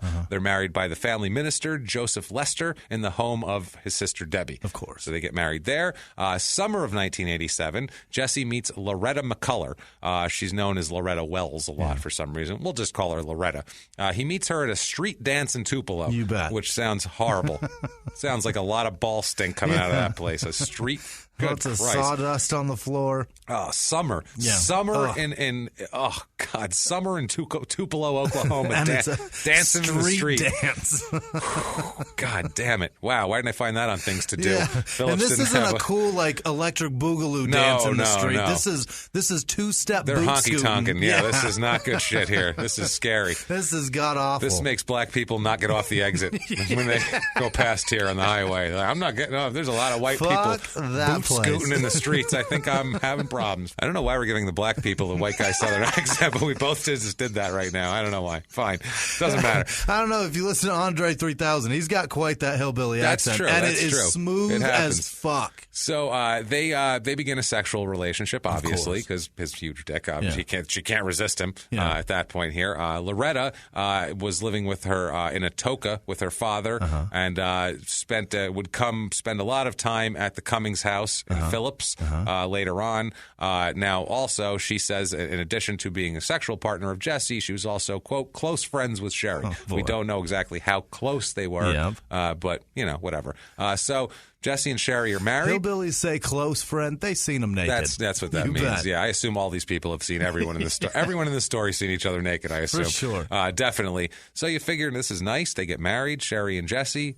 All is happy. Happy life. They open a small business where they sell rare Hummel figurines. That's going to happen, I figure, on the side of the road. Actually, no, he begins to beat Sherry and eventually makes her into a prostitute. So, no, that's not what happened here. He made her into a prostitute. There was a thing that she did, and he was like, well, I mean, if you're going to go out, if you're going to be a prostitute once, might as well do it for me, too, because he's a piece of shit. Happy midwife, happy life. Happy midwife, happy life, exactly. Good Christ, man. During this time, he dates another woman named Faye, but she dies in a car accident. Good Christ. So this guy is just, don't go near this guy. They're fucking doomed. His bad luck wears off on you. Yeah, he did more bad luck. April of 1988, he's admitted to Valley View Hospital in Ada, Oklahoma for neck and back pain and headaches. That's from carrying his dick. Well, it is. Also, he has a lymphoma removed from his neck. Fucking guy has the worst luck that he makes for himself, man. How is he disaster. Still alive? Let's go. This is a mess, man. So 1989, Jesse and Sherry were living in Batesville, Arkansas again, and Anita Lewis is another person we're going to talk to. Her real name is Juanita, but she goes by Anita. Anita Lewis becomes acquainted with them at that point, and sure enough, soon moves in with them. Of course. Moves in with them. Sherry and Anita have a nice little lesbian relationship going, and that's in addition to, obviously, Jesse laying the dick down on Anita also. So now, at Sherry's suggestion, Anita and Jesse get married. What? You can't do that. Well, apparently you can. Apparently it's okay in Oklahoma. So you can marry a sophomore in Mexico, and you can marry as many people as you want in Oklahoma, apparently. So they are married, Sherry, and so they do that. They get married on June 14th, 1989, with Sherry right there in attendance. As the fucking maid of honor. She was right there, the whole deal. It's fucking nuts here. So Jesse had been a truck driver at this point and loses his job. He worked for Weaver Trucking and loses that job. So then when he loses that job, Sherry, Anita, and the children and Jesse all move to Oklahoma. And they initially stay with Debbie and Jimmy again in Tupelo, but then they find a place to rent in Phillips. Exactly. In Lou Diamond Phillips, You know Oklahoma. where we're going. You know where it loops around to. Come on now. He lands in this little town with this brood of people that he's just dragging along. Jesus Christ. What a fucking mess, man. How did he do this? It's crazy. Now let's talk about Judy, his sister, again here. Judy had moved to Tupelo in 1988 because her husband died in Arkansas in 1987. Okay. So that's just a fucking mess, man. So then in 1988, she gets married again. Okay. Because they got to get married quickly. If I'm not married right now. I'm not married. Do you understand that? I got to marry somebody, goddammit. I got a mortgage. I got a mortgage. I'm surprised the marriage rate in this town wasn't 300%. Because they're all married to multiple people. 182% of the people in this town are married. Average is about 50-50. This town, 182%. Everybody's married multiple times. Unbelievable. Everyone's in like 4 relationships. This is ridiculous. It's just musical chairs of marriage here. So she marries a guy named Eugene Mayo at Debbie Smith's house. She's just got the wedding center. Why not? You got a travel trailer in the yard. It's romance. It's fucking practically Paris over there. What are you going to do? So that's in Tupelo on May 7th, 88. Okay. Now Jesse, Sherry, and Anita moved to a rental house in Phillips in January 1990. Sherry's only married to half the dick. That's the dick. Well, there's enough of this dick to go around, luckily. Yeah, luckily there's plenty. So in 1990, at that point, Judy and Eugene moved to Atoka County, the nearby county. They all stayed in touch with each other by telephone, frequent visits, and CB radio. Oh, my God. Yeah. This is breaker 19 looking for my sister. What the fuck is going on? Candy cane. This fucking story. I want to know their handles so bad. Midwives and CB radios and street dances. This is a mess. This is great. Oh, my God. So this whole thing, she's living together. Things are sort of happy. There's some tension. At one point, there's an argument in 1989 where Anita tries to stab Jesse. He blocks it with his hand and gets a huge, deep gash on his thumb, which results in some more nerve damage and a big scar. Yeah. I mean, now she's got to feel closer, though, to Sherry. Yeah. You know, I stabbed the son of a bitch, too. Right. Yeah, I get it. I understand now. First, he was telling me about that. I was like, this fucking lady's crazy. Now I'm like, yeah, I fucking get it. So it's unbelievable. Oh, man. So apparently in this, we kind of have to get an overview of this household now. Yeah. Because this is a weird thing. He's a polygamist, married to 2 wives. Sherry is the dominant personality. She is what pimps would call the bottom bitch of the house, I believe. She had the first wife kind of tag. Yeah. She's the one. She was there first. You're moving into her house. You're doing things her way. Right. Plus, everyone said she was a skilled fighter. Oh boy, she was a fighter. She's not a stabber because he's still alive. Yeah, no, she could fight though. Yeah. She is known to put people in chokeholds. Oh boy. She's only 5'2". Wow. Which she's a little weighty, not too big, but she's a spider monkey. But they said, exactly. They said she makes up for her size through brute force and strength. Good Christ. Many people have described her as being able to stand up to any man. Her sister, Lahoma 2, I love how they call her Lahoma 2 in court documents, reports that Sherry was capable of beating Jesse up in a fight. Yeah. Jesse's like 5'9", but most of the time weighed less than Sherry did. Okay. Because he was a skinny guy. You know, he's got all sorts of health problems and shit. He's sick, for He's got nerve damage and everything else. He drags a leg. Yeah. Jesus. In 1991, Sherry sent a woman named Shirley Cunningham to the hospital from injuries that they had from a bar fight. Yeah. She also. I was just gonna say, that's a bar over fight. A pint you of know beer. That's gonna happen here. She wanted her husband's giant cock, and she said, "Not you." Yeah. Sherry also would keep Anita under wraps this way with physical threats. Anita said, quote, "Anybody that's seen Sherry fight knows she can kick like a bay mule." That is God. Have you ever heard that statement before? Never. Have you ever? Never. I've heard kick like a mule not or a kick bay like a mule. horse, She's but not specific. She knew a breed of mule. She said, well, not them. A bay mule Those is really bay more mules kicking mules. Really give you hell. That's a kicking mule right there. She said, quote, she can fight. I mean, if you get whooped once, you're not likely to want to get the person back on you again. Okay. Sherry could whoop me without even blinking an eye, and she didn't need no weapon to do it. Good God. These are exact quotes, by the way. I'm not quite trashing this up any. I would say that Sherry controlled the household. Quote, most men are no match for Sherry. Sherry pretty much ran the house. He would come home, Jesse, with money from either selling some shit because he would do junk. He would find junk things and sell them, or some work for something. Or flashing his cock. Yeah, exactly. You don't believe it's 19? It just shows it at street dances. $5. That's it. It's 2 bits of gander down at the street dance to see his giant cock. He drags a leg, not from the nerve damage, because that's the pant leg he's got it tucked in. I dress to the left, so I got to drag that leg from the side. So apparently, he brings the dick jokes. There's a lot of dick jokes to go around here. There's so many. So Sherry would be the one who would take the money to pay the bills and sort of that sort of. She was like the, whatever, she controlled that sort of thing. He was gone overnight about 1 or 2 days a week with out of town work crap. Sherry was known as the one who ruled the house at that point. They said that she would often use deceit. She would claim that Jesse told her to make somebody do something. He'd be like, I don't want you. Jesse's the one who told me to make you do it. That sort of shit. When Jesse didn't even know what the hell, didn't care. Right. It was just her.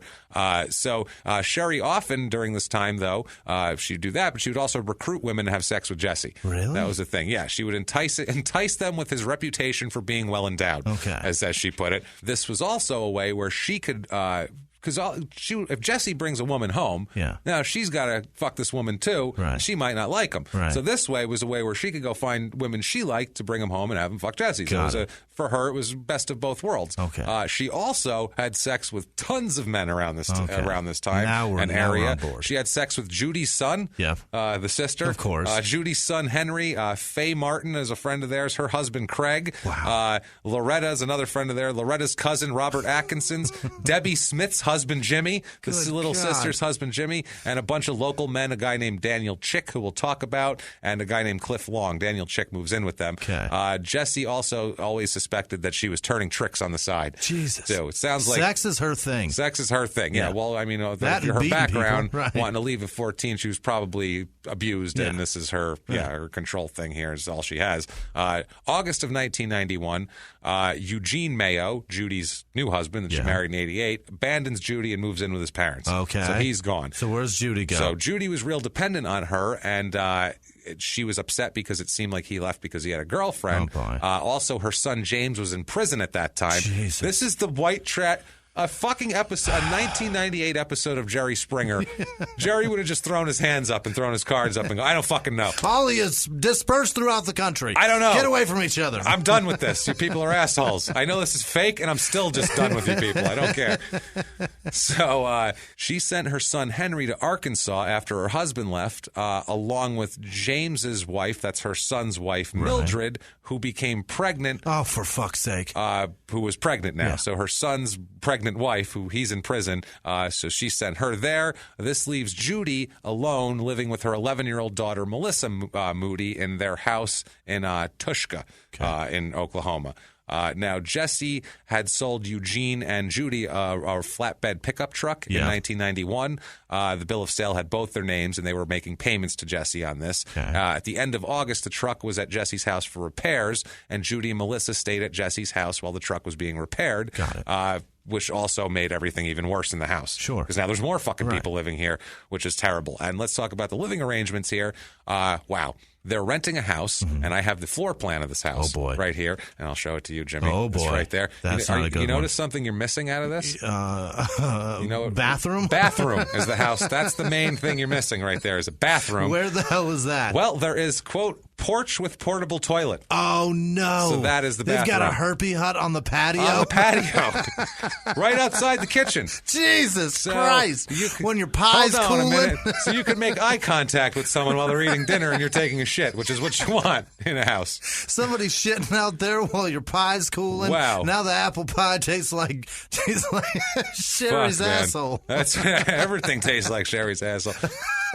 Now this place, it's known as a dilapidated house. Of course it is. Without indoor plumbing, located on 6 acres. They were renting it for $525 a month. Oh boy. Which still seems like way too much. But we said an average 2-bedroom apartment was $6 something. So, but this was 20 years ago. $15 a month to rent the herpy hut on the patio. Yeah, you got to do that. Wow, whose job was it to clean the shit bucket? That's my.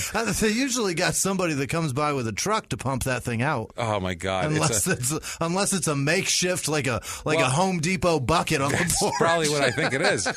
Now this house is an old small 5-room wood frame structure sitting on cement blocks.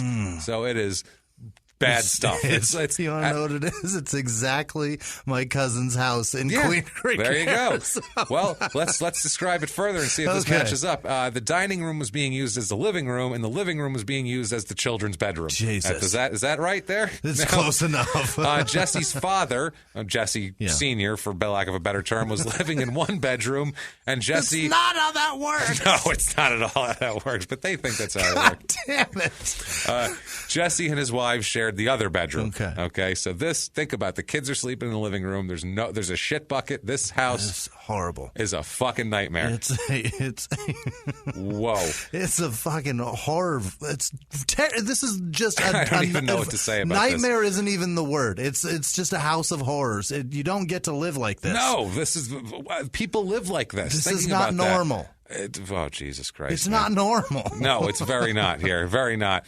So you live in America. Yeah, no, they don't. They live definitely in a third world country. A third world center of America country. That's what they're in. There's Haitians looking at this arrangement going, that's not good. You can't live like that. That's we will terrible. Keep our AIDS. Yeah, this is fine. Much better. Holy shit. This is Haitians right after a hurricane, too. Yeah. We're like, oh, no, this is still. We'll deal with the malaria. You know what? There's disease and everything, but we have running water still and plumbing, I think, here. I don't have a Home Depot bucket with a makeshift seat on it. And kids sleeping in my living room. Right.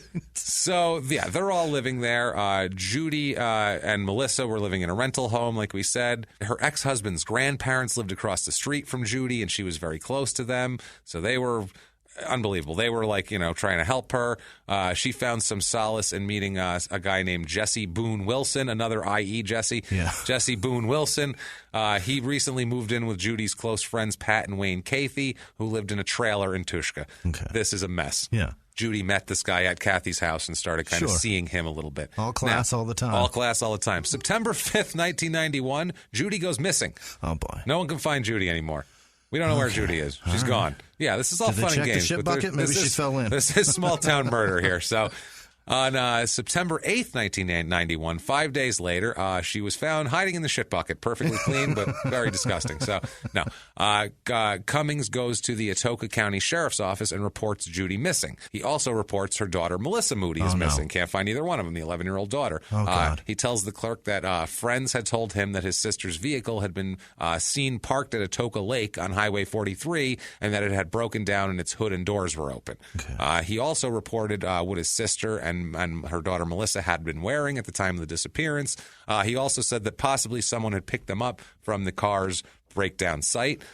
He also showed them pictures of Judy and Melissa, concerned family member, looking for his niece and his sister. But if they picked him up, wouldn't they bring him back to you, Jesse? You're the mechanic. That's the thing. Yeah, they're going to. Fuck. That's who knows there. And he also did a bunch of work for her all the time. Now, the next day after this, Judy's body was found. Oh God. She's found floating in a small pond adjacent to Atoka Lake, where they said her car was. She'd suffered gunshot wounds to her head and neck, and her body was wrapped in a quilt and a mattress pad. Okay. The medical examiner's autopsy reports say that they couldn't identify the order of bullet paths of what came first, but they kind of figured out what happened here. They say the bullets entered 2 shots entered toward the upper bullets of her upper body entered from different angles. So like she was moving or the gun was in a different place. She was shot. There's a bullet in her shoulder and neck area into there. They recovered a bullet from there. Another bullet came through the right side and was taken out of her left side. So from the front and one from the back? Yes, there was a gunshot wound in the. She had such a humpback that the medical examiner said, "quote The gunshot wounds to the hump in Judy's upper back were through and through shot. That's awful. She got shot through the hump. This poor woman. What a terrible way to go. Terrible, man. Another shot entered Judy in the mid-chest area and traveled downward to her right leg. Oh my God. Another bullet was recovered from her belly. So the trajectory of these wounds say there's a lot of different travel paths. 2 wounds in the neck. It's a fucking mess, basically. There's an entry wound in her right breast that takes a sharp upward shot. So she got shot up bad. Yeah. She really did here. It's like somebody was doing the watermelon crawl around her and just firing willy-nilly. Absolutely. This is nuts. And another key piece of this that they found is that in the autopsy, they found that on the calf and Judy's right leg, there's a large abrasion on there. Okay. That they end up figuring out that it's pre-mortem, though. It's before she's dead.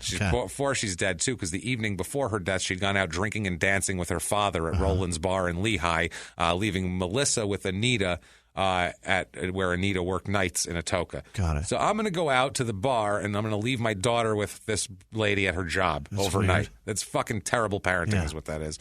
Sorry, but it is. It is. Yeah, there's no evidence, though, to suggest that she had a leg injury the day before she disappeared. She also went to a shopping trip on a shopping trip to Colgate the morning of her disappearance, and nobody mentioned seeing an injury to her leg. The injury was enough to where it would have made her limp or something like that. Okay. She would have at least complained about it. It wasn't. Whatever. October 16th, 1991. There's a Choctaw County volunteer fireman named Brian Wilkins. who's loading his fishing gear into his truck, and he's heading out toward the Clear Boggy River that we talked about just north of Boswell. He's a fireman. He's going out driving. He's just going out to go fishing here. He knows where he's going. He knows where he's going. It's a fishing hole here. He gets out, looking forward to fishing for the day. He gets out and strolls up toward his hole and nice fresh country air. Yep. And then he starts to smell something else. Oh, no. And he starts to smell a bad stench that stops him in his tracks. Decomposing 11-year-old? Like a bad decomposing smell here. Yeah. He said the smell was so bad that it smothered him, and he battled to keep his lunch down. Oh, God. So he puts down his tackle box and everything. He goes over there. There's metal railings, and there's a bridge that goes to the woods. Yep. And he starts looking for something to find it. He spots a small trail leading deeper into the woods. So he goes into that, follows that, and he ends up finding... What's on the trail? He ends up finding what he thinks is a small decaying animal sprawled on the ground and partially covered by brush. So he hurries toward it, and he stops short of this animal because he sees the bones, and they're not animal bones. It's feet. Yeah. He sees human feet. He feels like it's a person, and he bends over and checks it out and sees that there's a skull, a smaller skull, a human skull with a few strands of long brunette hair. Oh boy! It's fucking horrible, man. The skin had been, the hot sun and the elements too. The skin that was there on the other side had been. It was horrible, man. Muscle tissue, it had been eaten up. This poor guy, too, I hate to be this guy. That'll ruin your whole life. He freaks out. Yeah. Saddest thing, too, this is so terrible. On the left wrist were 4 friendship bracelets. Oh, fuck. You remember the ones that little strings tied together? Damn it. How fucking sad is that? That his daughter has those, so he recognized that this was a child at this point. Well, at least a child. He went and called the police, and they went and found, and it was Melissa. It was Melissa Moody, age 11, which is horrific, man. That's fucking horrible. In the woods, dumped like that. Fucking horrible, man. October 22nd, 1991, Jesse's father has a heart attack. Yeah. He's admitted to the hospital. When he finds out what happened? When he finds out the size of his son's cock, I think is what it was. November 2nd, 1991. That's not from my side of the family. God damn it. I'll tell you that right now. He ain't mine. November 2nd, 1991, his father is released from the hospital only to die 2 days later. Wow. So father's dead now. His funeral's on November 6th. Jesse, right after that, files for disability benefits because he's a physical disaster. Yeah, he's a mess. He's a mess. He should have been on disability in '84. After all of that, after the logging truck rollover, that should have been enough. Unbelievable. November 22nd, 1991, they bury Melissa Moody at the Lehigh Cemetery. Her stone is very nice. I saw her stone. It says, nice. Tread softly, an angel lies here. So that's nice. They have a nice little thing on there. And she has a nice stone, which is good. And that's more than I can say for Judy. I'll tell you about her stone later. It's fucking sad, man. Now, 1992, Jesse has a hearing held for the benefits that he wants. He's eventually awarded the disability. So during this time that all this is going on, there's more people living in this house, by the way. There's more people. Daniel Franklin Chick moved into their house. That was the one that Sherry was screwing around with. He was 23 years old. He'd been hanging around right around the time this happened. He'd been hanging around the house all the time for weeks. He would earn money by helping Jesse with odd jobs. He had 2 daughters at 23 and was chronically behind in his child support. As of March 93, he owed about $6,000 in child support, which that was probably 10 years and for what the hell they were, what his child support could have been. Unbelievable, man. So while this is all going on now, this happens in 91. They don't know what happened to these two. So they just got... Time goes on. They got bodies and no case. Who knows? Wow. Who knows what happens? So time goes on. Other people move in. Like we said, those people move in. At one point, Chick and Sherry tell a close friend that that they're in love and they want to run away together. Oh, my God. So that's dangerous now. So now July 24th, 1994, Jesse and Anita go on what's described as a, quote, major food shopping trip, which in there, I don't know, is that just huge jars of mayo? Yeah. It's a whole flatbed truck full of jars of mayo. Pallets of the shit. So, my God, man. Costco mayo. Yeah, no shit. So this is 1994. This is 3 years later at this point here. Now, this is Jesse's story. Okay. Jesse's story. This is not the truth. Okay. He says that they're on the way back. Anita tells Jesse out of nowhere, I shot and killed your sister.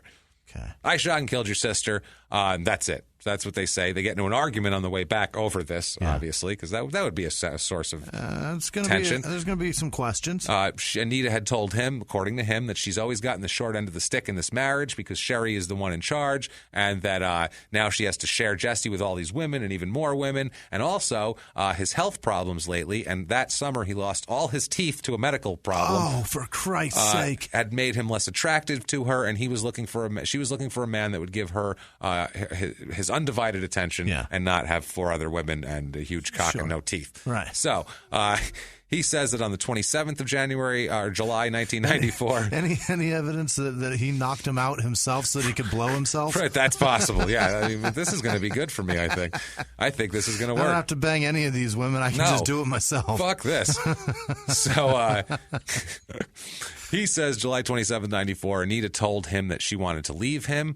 He said there was a bunch of people at the house that night. Chick, Cliff Long, Shirley Cunningham, the one that Sherry beat up 3 years ago and got charged with hanging around there. Sherry Cunningham's kids, Vicky and Orlin Yaws. Good God. And Omar and Mandy Bayless. And they're all shitting in the same bucket. They're hanging out at a house with no bathroom. That's the best quarters they have.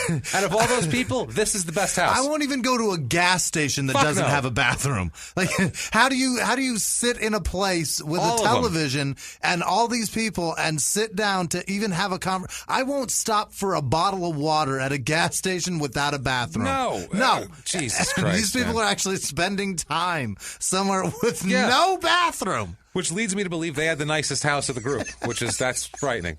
That's scary right there, right? They had the night. Well, we'll go over there because their house is much nicer than ours now. We ain't even got a shit bucket. We just have that hole out back now. We can't be asking people to shit out in a hole. Unbelievable. We got to provide a bucket for our guests. This is stupid. This is insanity. Is so stupid. So he says that Anita told him that she killed Judy just to because she thought that would make Jesse kick her out of the house, and she wanted to be kicked out of the house because she didn't want to be with him anymore. So she said, that's what she says. In reality, the logic. In reality, in the summer of 1994, Anita went to work for a minister named Edward Fields as an assistant, and she told Fields that she had shot Judy in 1991, and that Jesse had made her do it, and she felt guilty about it. She also said that Cummings wanted her to kill Melissa, but she said she got sick and couldn't do it. She told Fields that after she killed Judy, she went to work, and when she got back, Judy's body was gone, and so was Melissa, and she never saw him again. Okay. That's the story that she told. She's telling that story. She's telling that story to a minister, to a minister named Edward Fields that she's working for. Right. Yeah, that she's unloading her guilt to, basically. So, July 28th, 1994, they arrest everybody. Good.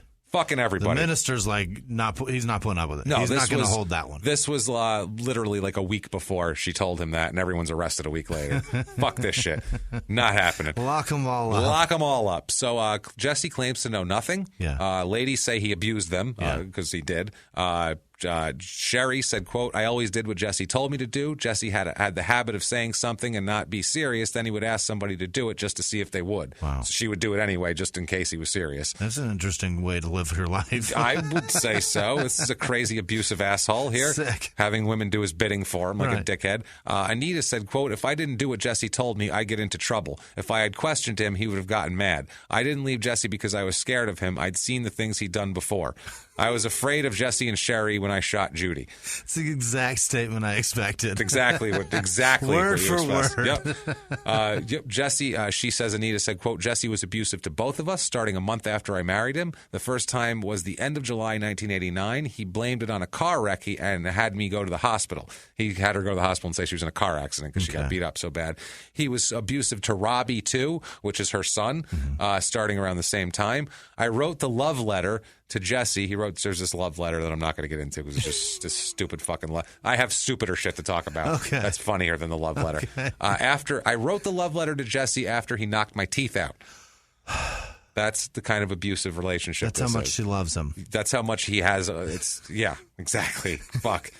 Jesse, how do I love thee? Let me count my bicuspids. Let me count the teeth. So, Jesus Christ. The bicuspid. So, she also said it was not uncommon for Jesse to handcuff one of the kids At times, Jesse would cuff Robbie or Brandon and have them cuffed and just leave them there for hours at a time here. Sherry said Jesse was the one who controlled everything because she's saying that Sherry was also in on the handcuffing. Sure. Sherry said, quote, "We did whatever he told us to do or we would get into trouble." And then Anita said that Sherry beat her up several times. She said, quote, "I didn't want her whooping on me anymore." I knew she could do it. Sherry was pretty much the one that told me what to do. Although Sherry controlled, it was more Jesse who controlled. We did whatever he told us or we'd get into trouble. Right. So then, he says he was afraid. She was afraid of Jesse all the time. She said that she felt he would have found her regardless of where she went. Right. I feel bad for this woman. And his muscle is the bay mule. Yes, exactly. He's got a muscle.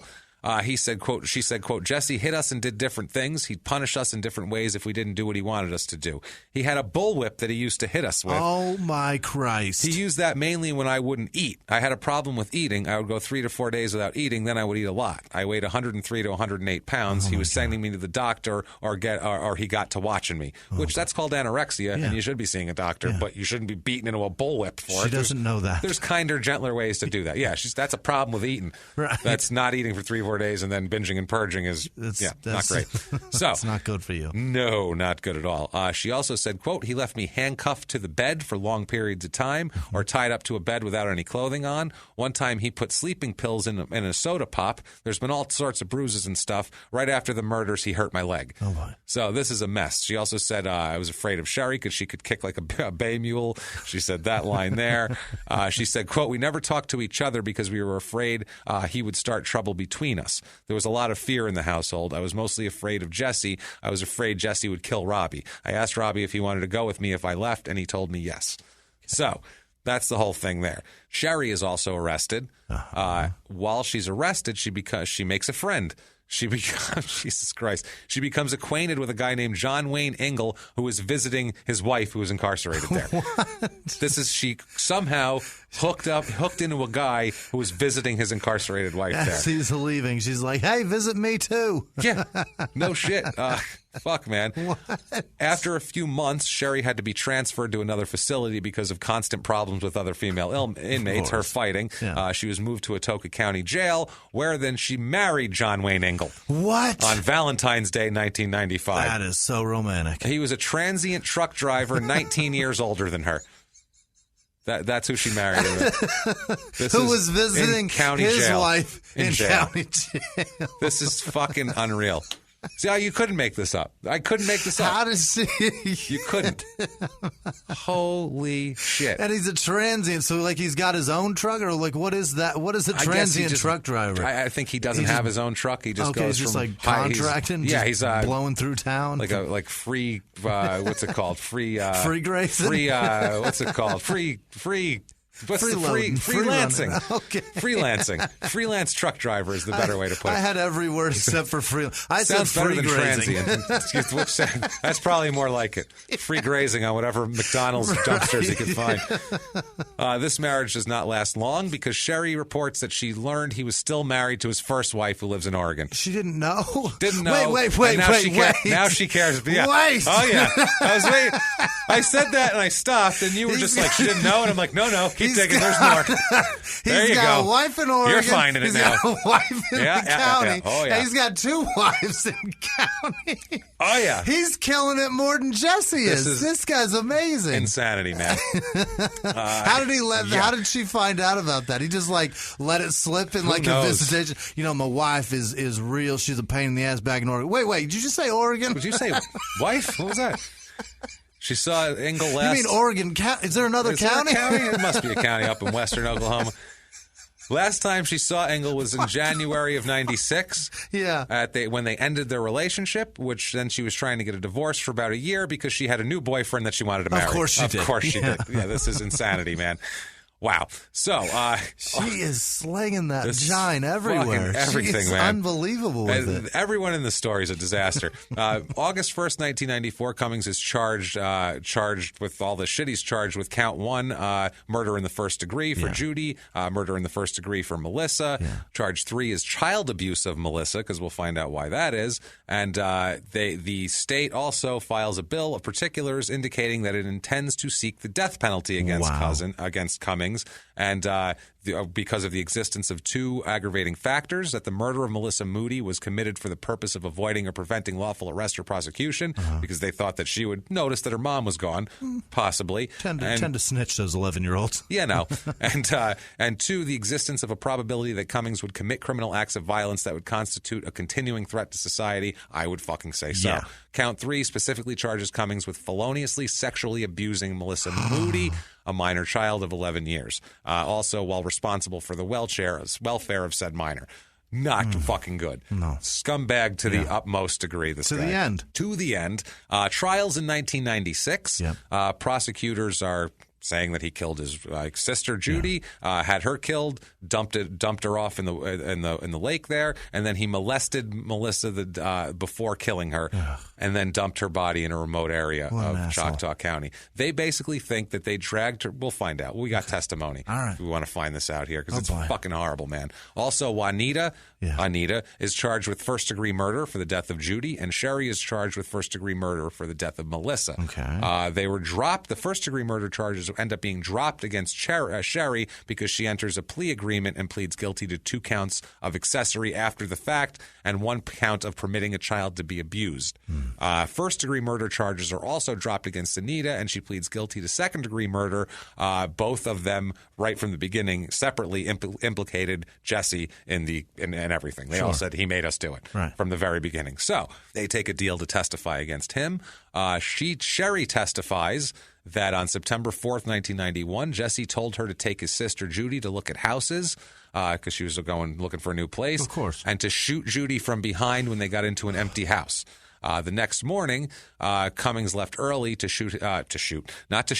drive his father to the hospital in Oklahoma City. Okay. That's his excuse the whole time is, I was gone in Oklahoma City. Right. He did I have an alibi. I don't know what you're talking about. Yeah, you had your hit squad, your goon squad carried out for you, asshole. Is there any reason why he's doing this, though? Why kill her? Well, it's just she's around too much, and there's also more, too, because there's also life insurance and other things involved in this whole thing. He wanted a bathroom. He was looking for a real toilet. Right. That morning, Sherry took Judy to look at houses.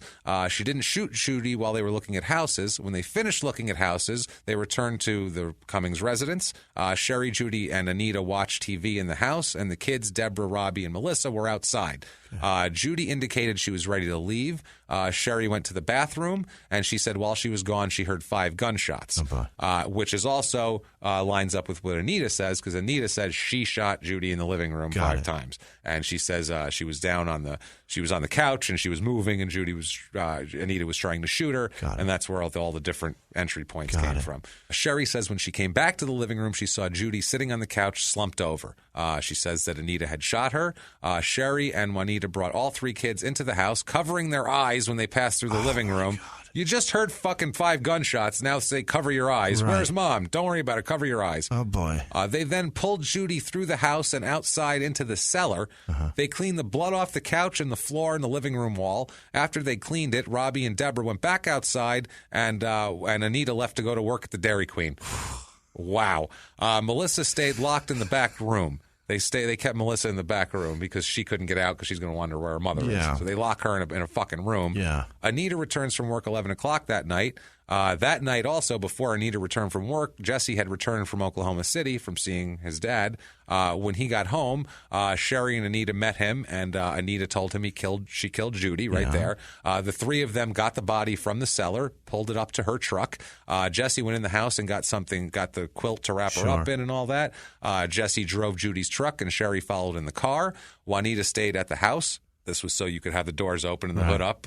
Juanita stayed at the house. To watch the kids? Watch the kids. You can't leave them unsupervised. Wow. Sherry followed Cummings toward Atoka Lake. She parked the car and waited while Jesse drove on further, and he came back, and Judy was no longer there. Okay. He parked her truck off to the side of the roads, raised the hood, and left it there, and drove home in the car with Sherry. Got it. That's how this went down.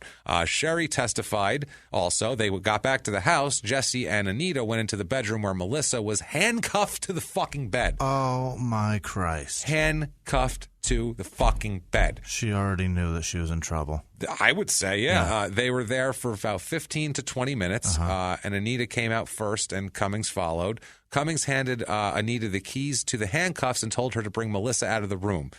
Jesse then told Sherry and Melissa to get into the car. Sherry testifies that Melissa asked where they were going, and that Jesse said they were going to meet her mama. Oh, boy. Fucking monster. Wow. Sherry fell asleep while they drove. How do you fall asleep while this is going on? You're kidnapping a fuck. Oh. She slept in the car. Okay, go on. Wow. She said she woke up when the car stopped. Jesse got out of the car and told Melissa to get out. They walked behind the car and climbed over a railing. They were gone 15 to 20 minutes, and when he returned to the car, Jesse was alone. Okay. Sherry says that he had blood on his hands and on the front of his coveralls. He drove back to the Atoka Lake and stopped on the opposite side of the lake from where he had taken Judy. He cleaned up, threw away his shoes, and they drove back toward the house. Cleaned up in the lake. In the lake. That's disgusting. Well, they don't have a bathroom. Yeah, so where I are they know. gonna... I got it. It's just fucking vile. Well, I mean, the other option is cleaning up in the shit bucket. So yeah, that's the other thing. That's worse. So they get back home, and Jesse and Anita took the couch and left. They were gone before an hour, and they returned. Sherry said that when she was first questioned by the authorities about Judy and Melissa's disappearance, she told them they had left in a dark blue or black pickup and had come to the house. She claimed she'd given this statement because Jesse told her to. Right. That was that was the intent there. Sure. Juanita also testifies. Juanita, she testifies that Cummings told her that he wanted her to kill his sister Judy and that he wanted her to use a .38 to do it.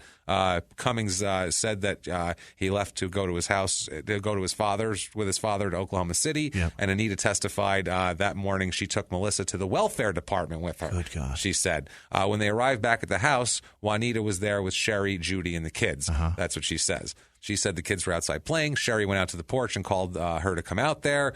Sherry told her to do what she needed to do and brought Anita the gun. Yeah. Anita went back into the house and shot Judy, and then they did the thing with the kids, blah, blah, blah. They cleaned the couch, all that sort of thing. I thought it was odd when you said that she was shot 5 times, and I was like, that's a fucking weird number. That's why, because it's a .38. She just emptied the whole thing. She emptied it. Not only 5. That, she's probably not a great shot. Right. She's just but it holds away. 5 shots. Yeah, so that's there why. you go. She said that she testified. Anita says she testified. She gets home from work around 11. She went into the bedroom where Melissa was handcuffed and lying on the bed. She went back to the living room. Jesse came home after midnight, asked her if it was done. She said it was. Wow. And then she said that they left. Sherry and Jesse left with the car and truck keys to go jump the car off.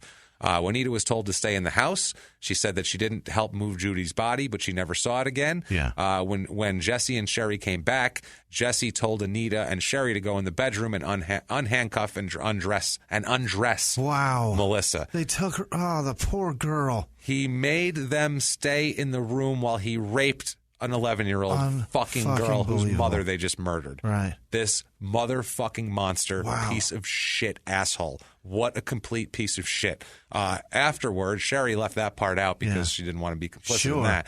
Afterward, that's why she's charged with the allowing that. Right. Afterward, Jesse and Sherry and Melissa left the house, and Anita said that only Jesse and Sherry returned. When he returned, he was wearing only a pair of shorts. He had been wearing coveralls when he left, and he told Anita to help him load the couch in the truck. They took it to a bridge near Centrahoma and threw it off the side of the bridge. Wow. When questioned by authorities, Anita told them that she had been sleeping in her room when she heard someone pull up to the house, and Judy hollered that she and Melissa were leaving. That was her initial story. Yeah. That was the one that he told her to do.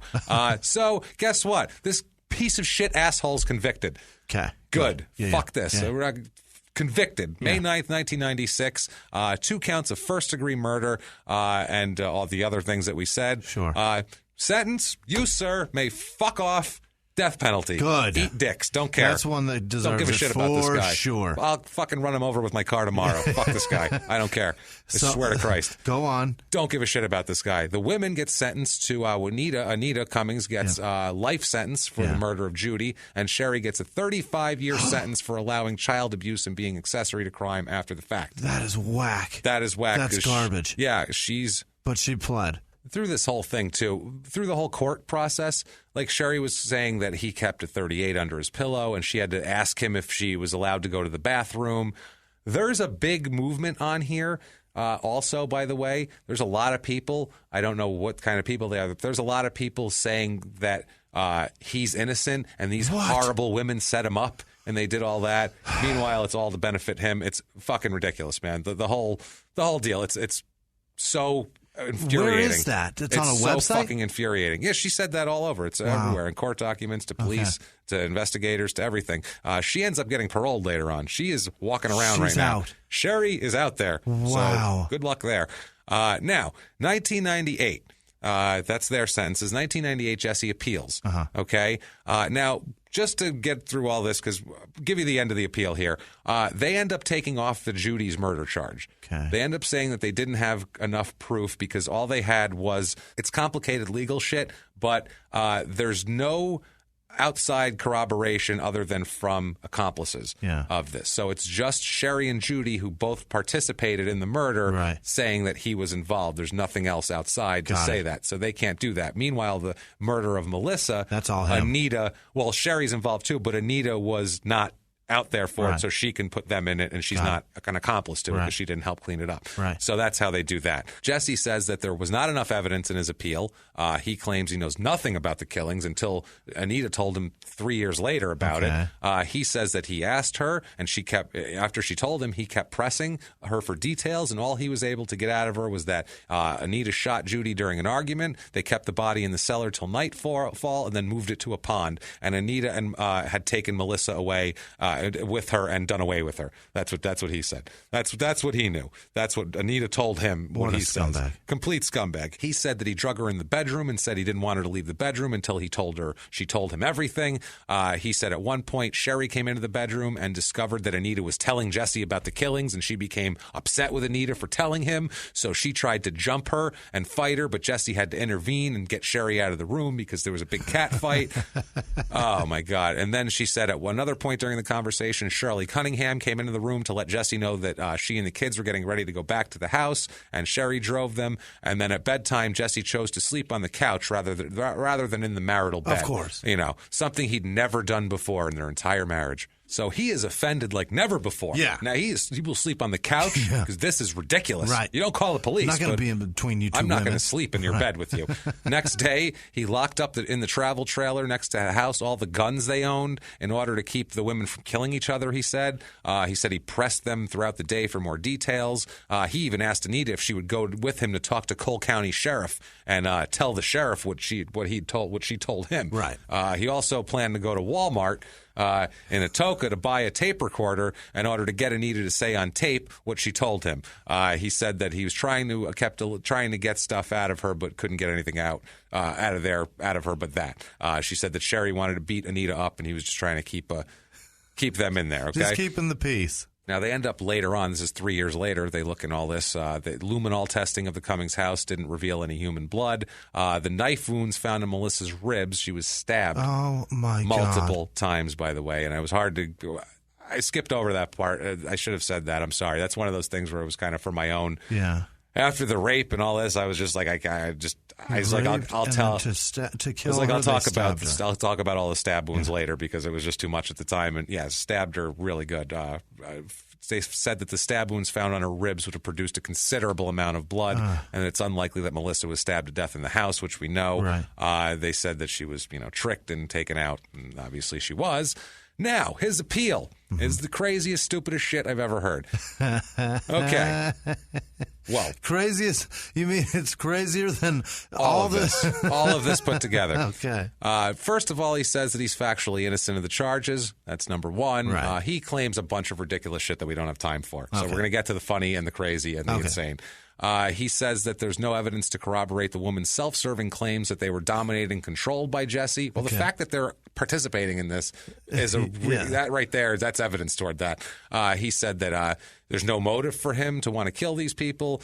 He said that it's ridiculous that the jurors were never made aware that Sherry and Anita were bisexual lovers and had incentives to frame Jesse because they were going to run away together. Okay. That was his claim.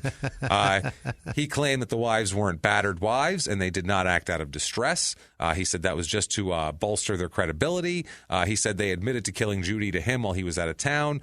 They falsely claimed that they kept Melissa alive until his return when he says that really they killed her well before he came home. She was just gone and he didn't know anything. He said when he got home, the bodies were cleaned up and gone and he knew nothing. He just thought they disappeared. Okay. That's why he went to the sheriff's department like a good guy and reported them missing. Right. He said to try to make the women's claims sound truthful, that they would have to say that they were abused and dominated by him. They gave him polygraph tests, by the way, and he failed them all, obviously. Yeah.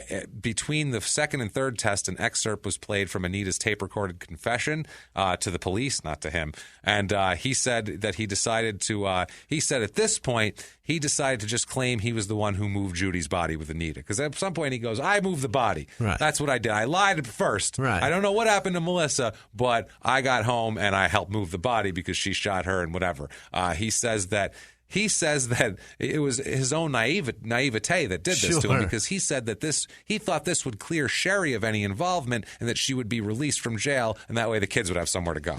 That's what he said. So he was just trying to be a good guy. Yeah, good dad. And finally, his defense. This is the one here, Jimmy. Quote, and this is all in court documents. Someone gave this shit, filed it, and a judge read it. Yeah. That's how crazy this is, okay? Right. Quote, knowledge about the poor white trash subculture needed to understand the testimony in this case. Further detail. The jury, which convicted Jesse, consisted of 12 white residents of Cole County who are middle class and or working class people. In arriving at their verdicts, they were disadvantaged in not having adequate knowledge of the cultural dynamics, social mores, and the norms of the quote, poor white trash subculture, which the Cummings household was a part. I swear to Christ. He is claiming white trash as a defense. Wow. Well, I'll tell you what, sir. I am white trash. Wow. I am your peer, and I still think you're guilty. Oh, yeah. Well, he gets That's what worse. He's claiming. He's claiming this was not a jury of my peers. Well, then he's trying These people have forks and shit. They have, toilets and things like that. Now, they say, I got a mortgage. Y'all ever eaten out of a Cool Whip jug? Not Cool Whip? Yeah. Y'all ever ate... Y'all ever ate burgoo out of a Cool Whip? Burgoo area here. So now...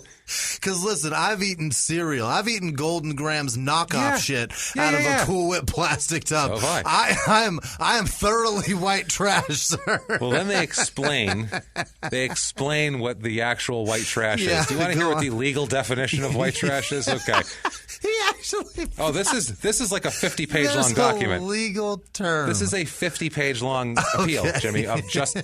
It's insanity. Of what white trash They said, is. quote, knowledge of the interpersonal dynamics of the poor white trash subculture is critical to evaluating and understanding the evidence in this case and how these offenses took place. Okay. Jesse, his extended family, and most of his friends are descendants of poor whites who migrated to southeastern Oklahoma in the late 19th century. Fleeing the poverty of post-war southern agriculture, southern sharecropping in Cole, Atoka, and neighboring counties was characterized by low farm values, high rates of farm tenancy, and dependency upon cotton and wheat as staple crops. The renters, as they were known, supplied the labor and worked with animals and worked the land and paid rents that were a percentage of the crops harvested. You know what that sounds like? Being black. Yeah. That's what being black after the war was. That's what being black was. He's claiming being black. But you can't say, I'm not guilty because I'm black. They don't get that I'm black. Fuck it. I'm not guilty. You can't just say, I don't get that I'm white trash. They don't understand. White trash. Oh, man. Holy shit here. This is amazing. So they go on to talk about the economics of the white trash. What do you want to be done? Like in the jury pool selection, you want them asking people, you ever fuck a cousin? Say, you got shoes on? Yeah, you're dismissed. Like, what? Is that a belt or a rope? Right. That's some twine? All right, you're good. What does he want? What the fuck does he want? What motor comes in a stock 74 Duster?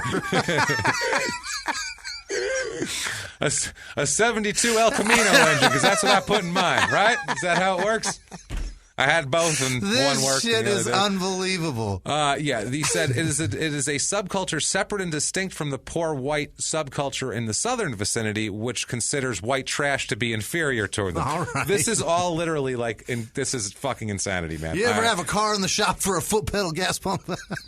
Jesus Christ. One defining characteristic of poor white trash subculture is the subsistence living, in which allows maximum independence from traditional work. In other words, not having jobs. That's right. Independence from traditional work. Unaccustomed to the discipline of traditional employment. Unaccustomed. A lawyer wrote this.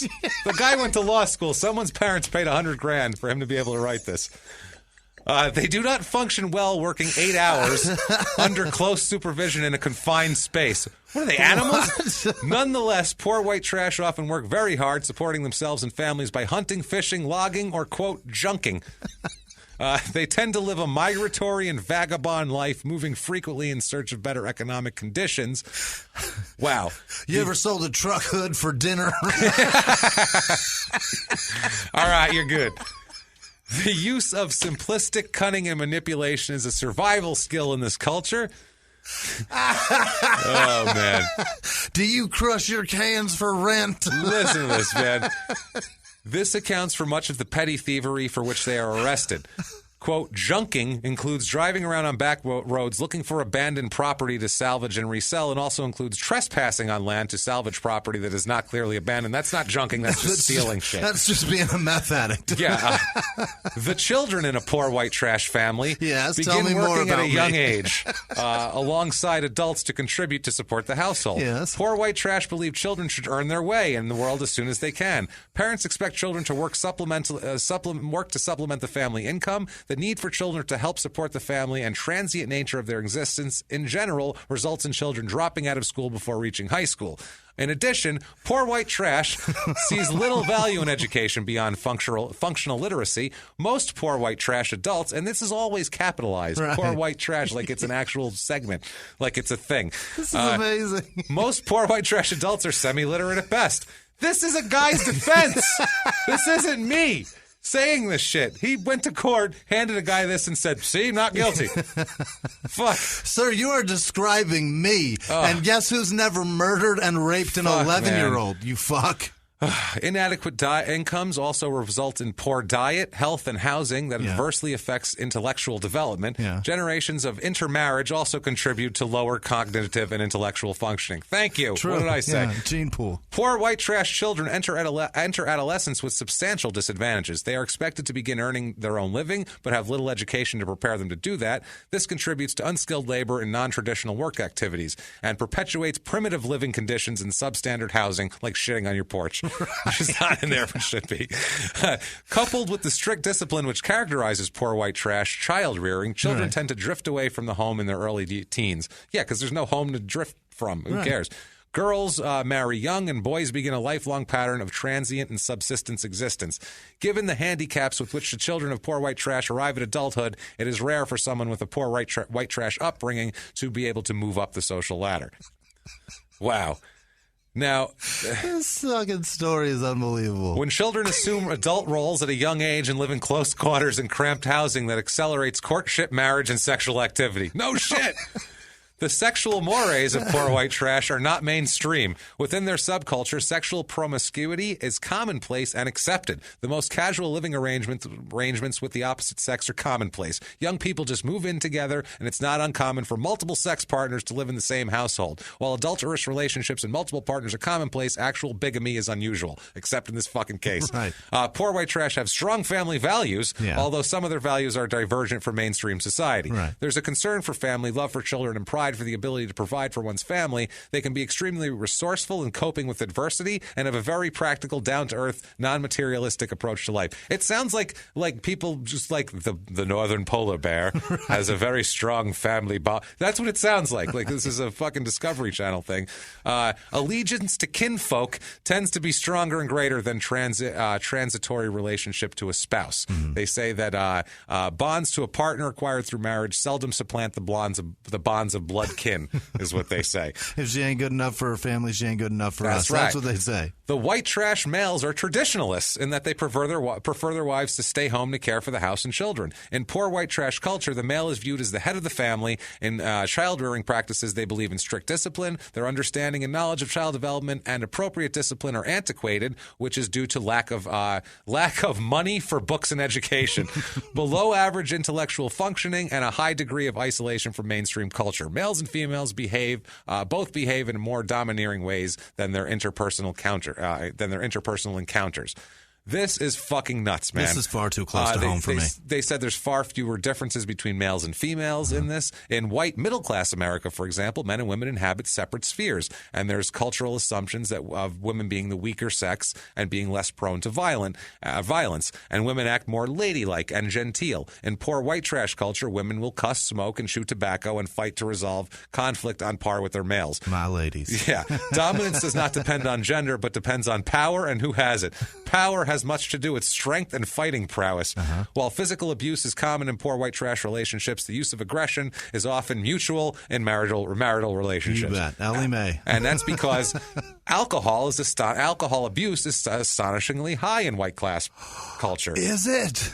You think? Moonshine is still made and distributed within this society, right. And it is generally more potent than its counterparts sold in stores. No shit. Living under the strain of enormous social and economic hardships, alcohol is an easy escape, and from alcohol abuse flows violence. So they talk about poor white trash have a limited range of problem-solving skills. Because that's where their bathtub and bathroom is at. It's out in the woods and they're with their moonshine still. Yeah, that's right. Jesus Christ, this is unbelievable. To feel it, they talk about how they feel. They feel powerless. They resort to aggression. To feel that someone is taking advantage of you is to feel put upon, which is a real source of rage. Women and children are taught to fight in order to take care of themselves. Boys and girls alike from a young age are socialized to fight and use aggressive ways to settle their differences. Wow. An important cultural characteristic of white trash is having a life. That's what I mean. They're talking about this like this is fine. Having a life in the moment with little planning or thought about the consequences beyond the immediate moment. This is the ultimate existential culture in which people live their lives for the here and now because the right now is all you have. It sounds like a fucking Bon Jovi song. A judge went to his chambers and read this shit. Yeah. And I hope he called people in and was like, y'all got to read this. Come on, everybody. You're not going to believe this shit. We got to send this to the newspaper. Coupled with this and the lack of thinking beyond immediate consequences and an inability to plan ahead in a sophisticated way. This is their defense. These people don't understand. This is just white trash behavior, and that's what goes on, and you need to understand that. What the fuck? What don't you get about we're white trash? Unreal. So sometimes people die. It happens. I'm just saying. So he writes letters. I'm sure with the help of someone. Right. He writes letters. The Canadian Coalition Against the Death Penalty has a letter of his. He says that he was over 100 miles away in Oklahoma City with his father who was dying of cancer. He gives a big sob story. He says that the women are completely lying. He said initially the medical examiner was unable to determine a cause of death for Melissa. However, some 3 years hours later, her remains were exhumed for a second autopsy, at which time evidence of sharp force trauma on several ribs were discovered. Yes, that's right. They do that sometime. They re-examine bodies. That doesn't mean that shit's not true. There's fucking knife nicks on the bones. That doesn't just happen. So ridiculous here. He's saying how Juanita's he's giving like little differences in their statements, saying that I couldn't have done it. These two obviously lied. This is bullshit. He gives a long list of things that, their testimony's a lie because I was here and this is the real thing. It's this self-serving. If I read the whole thing, you'd drive to Oklahoma and want to fucking dig him up and beat him up again, because this guy... Holy shit. It's so asshole. Ridiculous. He gets into legal shit. And you're like, I know you didn't write this. You did not write this. You didn't write, quote, in Oklahoma, the law is such that if a witness can corroborate a single item of circumstantial evidence is corroborated and admissible. If the prosecution knowingly used false, misleading, and inaccurate evidence, testimony, and created false impressions as to that evidence at my trial to get a conviction. He didn't fucking write that. Where'd you learn corroborate? He didn't write circumstantial, corroborate. He didn't know any of those fucking words. This guy has a 5th grade education and an 81 IQ. Fuck out of here. He also says that the jurors, he was not informed that he could have had any say in who sat in on the jury. And then he goes through the jurors one by one and says who they are, what they're about. Picks each one out. Number 1, Christy Michelle. She's a good friend of Eugene Mayo, who's the husband of Judy Mayo, who left. There's 129 people here, man. Well, this isn't whatever. Right. But still, she walked to school with Ella Faye Potter's children. So then that one, juror 2, Lisa A. She works as a secretary and a bookkeeper for RSVP at Colgate, Oklahoma. Her husband was given 4 years in prison for unlawful delivery of marijuana and did 8 months of his sentence. Now he's just blowing their spots up here. Juror 3, David P. He works as a parts manager at Brecken's Equipment in Atoka, Oklahoma. He's friends with Atoka County Sheriff, Sheriff Junior Head. Junior Head is the guy's name, by the way, the sheriff. That's terrific. Junior Head. That's amazing. Junior Head was one of the case investigators. I do not get along with Under Sheriff Junior Head. He tried to set me up for car theft in 1983, but lost in court when it was proven that I was in the hospital at the time the car was stolen. I also got into a fight with Junior Head's brother, who dated my younger sister, Debbie. Holy fuck, this is as small town as it gets. Jesus Christ. Alternate Juror 1, Tanya P., wife of Juror 3. You can't have that. She's the cook at the Atoka truck stop where law enforcement eat, have coffee, and talk about cases. He's like white trash Perez Hilton. Yeah, right this now. is what he's doing. Totally. Juror 4, Nora H. She was the cook at the Atoka truck stop where law enforcement is the same one as the alternate what juror. An asshole. Juror 5, Sandra S. She graduated with a degree in criminal justice at East Central University. At the time of the jury trial, she worked at Kmart in Ada. She graduated with a fucking degree and works at a Kmart in Ada, Oklahoma. In the past, she worked for probation and parole office at Ada. On post-conviction investigation, the lawyer found out at the time of the trial she lived in Ada, Oklahoma, not Cole County, which is required by law to be on the jury list. She said that she wanted to get back into law enforcement after the trial was over. Juror 6 had been widowed for 11 months at the trial and did not work. Juror 7 was a retired guy, said he would pick the death penalty overall on first-degree murder if it happened. Juror 8, her husband Mike was the father-in-law, and her father-in-law, Marvin N., owned Lehigh, Oklahoma salvage yard. They were good friends with local law enforcement that hung out often at the salvage yard. Why? Why are they hanging out there? Here's the other thing, though. One of the jurors wanted to get into law enforcement after this trial. It affected her so deeply. She's like, I got to get these assholes off the street. Juror 9, registered nurse at Cole County Health Department who regularly treated the Cummings family. Her middle son is assistant city manager of the city of Colgate. Her oldest son is a police detective in Ada, Oklahoma. Juror 10, Colgate County Clerk Betty McCurry is her aunt, and he had a problem. Jesus Christ. Lorena D. is her name, and he says the Colgate County Clerk Betty McCurry is her aunt. I had problems with Joseph D. because he came to my house and kicked my dog to death. Oh, my God. Imagine you're on trial for murder and you're like, I know Juror 10, he kicked my dog to death. This fucking town, burn this place, there's not a lot left of it. Burn it to the fucking ground and salt the earth so nothing can ever grow again, and walk the fuck away from this place. He kicked my dog to death. He didn't just come over and kick my dog once. He kicked it until it breathed no more. He said he would automatically, Juror 11 would automatically vote for the death penalty, and juror 12 is the neighbor and good friend of Cole County Sheriff Bill Ward. His daughter works in the DHS office, and he has another daughter that works in law enforcement. That had to be brought up before the trial, though, right? Yeah, that's what I mean. The dog being kicked to death. If they say they can. It's my point is that this is ridiculous. As soon as the jury hears the defendant knows the guy, because right now that whole jury knows that he's white trash. Like, we're all aware now. Yeah, we get it. There's dogs kicked to death in the story. Fuck me. Jesus Christ. You got to jury your peers, sir. They're very well aware of what your lifestyle is. September 25th, 2008 is Execution Day. Lots of international anti-death penalty groups rally about him because they say that he's been, improperly convicted and the whole deal. Edmondson here, who is Attorney General Drew Edmondson, said that the state proved its case. He says, and listen to how stupid this motherfucker is. I'm just as mad at him for saying this. Quote, Cummings was properly convicted and sentenced to death for the murder of Melissa Moody. Appeals courts at every level have upheld this conviction and sentence. My thoughts are with the family and friends of Melissa and with her mother, Judy. Hey. Who's fucking dead. Yeah. Your thoughts aren't with her because she's dead too, you fucking idiot. You insensitive cocksucker. Find out if her mother's dead or alive. Does he not first. know that? He's a fucking idiot, apparently. So, we get to final meal. Yeah. Last meal. My favorite part. What do you think he had, this white trash fried son chicken. Of a bitch? Bucket of KFC chicken. You betcha. 8 additional drumsticks. What? And a chocolate milkshake. He was hungry. He was fucking hungry. He skipped the sides and went straight to, I will hold the mac and cheese, hold the slaw, none of them hold taters. them biscuits. I can't even throw chew them in biscuits. eight more drummies. 8 more drummies, please. Unbelievable, man. Gross. He's on the gurney, about to get the needle. And then he shit his pants. And then he shit his pants. And he went, oh, man, that KFC got me good. Somebody put that needle in. It's killing me. I can feel those herbs and spices running through me. I don't know what's going to kill me first, the lethal injection drugs or the Kentucky Fried Chicken. He says, last words, quote, I love my family, I love my children, I love my gorgeous angel. The justice system let me down on this case. I turned a blind eye to the truth in this. You came here today to see an innocent man die. I forgive everybody involved in this. Wow. Gee, thanks, asshole. What a self-righteous What prick. a fucking asshole. I forgive you, though. Yeah. Do you now? Good for that. He takes a few breaths. Who's this sweet angel? Yep, and he's dead. By the way, in the crowd here, in the pool watching this, there is a female friend of his sobbing quietly. He's got another chick that he found in there somehow. That's his sweet angel? Wow. No, he's talking about his daughter. Oh, okay. 2 spiritual advisors and his defense attorney were also there.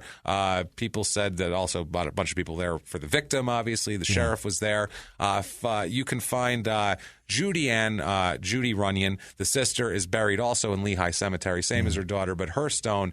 It's better now. It was just like a plastic county sign instead of Toka County, and it wasn't. It just said it just said Judy Mayo. It didn't even have her other names, and didn't even have her dates. It just had 1941 to 1991. That's it. Didn't even have like dates. No birth date. Now it's replaced with like a stone. It's just like a white cross. It's a white cross with her name handwritten on it. Oh my God! It's fucking so sad, dude. So fucking sad. Her life, she did not deserve that. None of these people deserve that. There needs to be a GoFundMe for a good headstone for that girl. This poor thing. lady, and then at least they got Melissa a nice headstone. But man, that poor fucking Melissa had no part in any of this. She's just a poor kid coming up in horrible circumstances and had no idea about. And this is fucking horrible. As funny as the whole thing is, the actual crimes are horrific. There's still in this 2 case. dead people, and that's fucking awful. It's horrible. If you like this story, you're out of your mind. And break the cycle, because you might be white trash. Please, if you're white trash, this is a public service announcement. If you or someone you know is white trash, get help today. There's help out there. It's 10 o'clock p.m. You have no idea where your children are. Get help.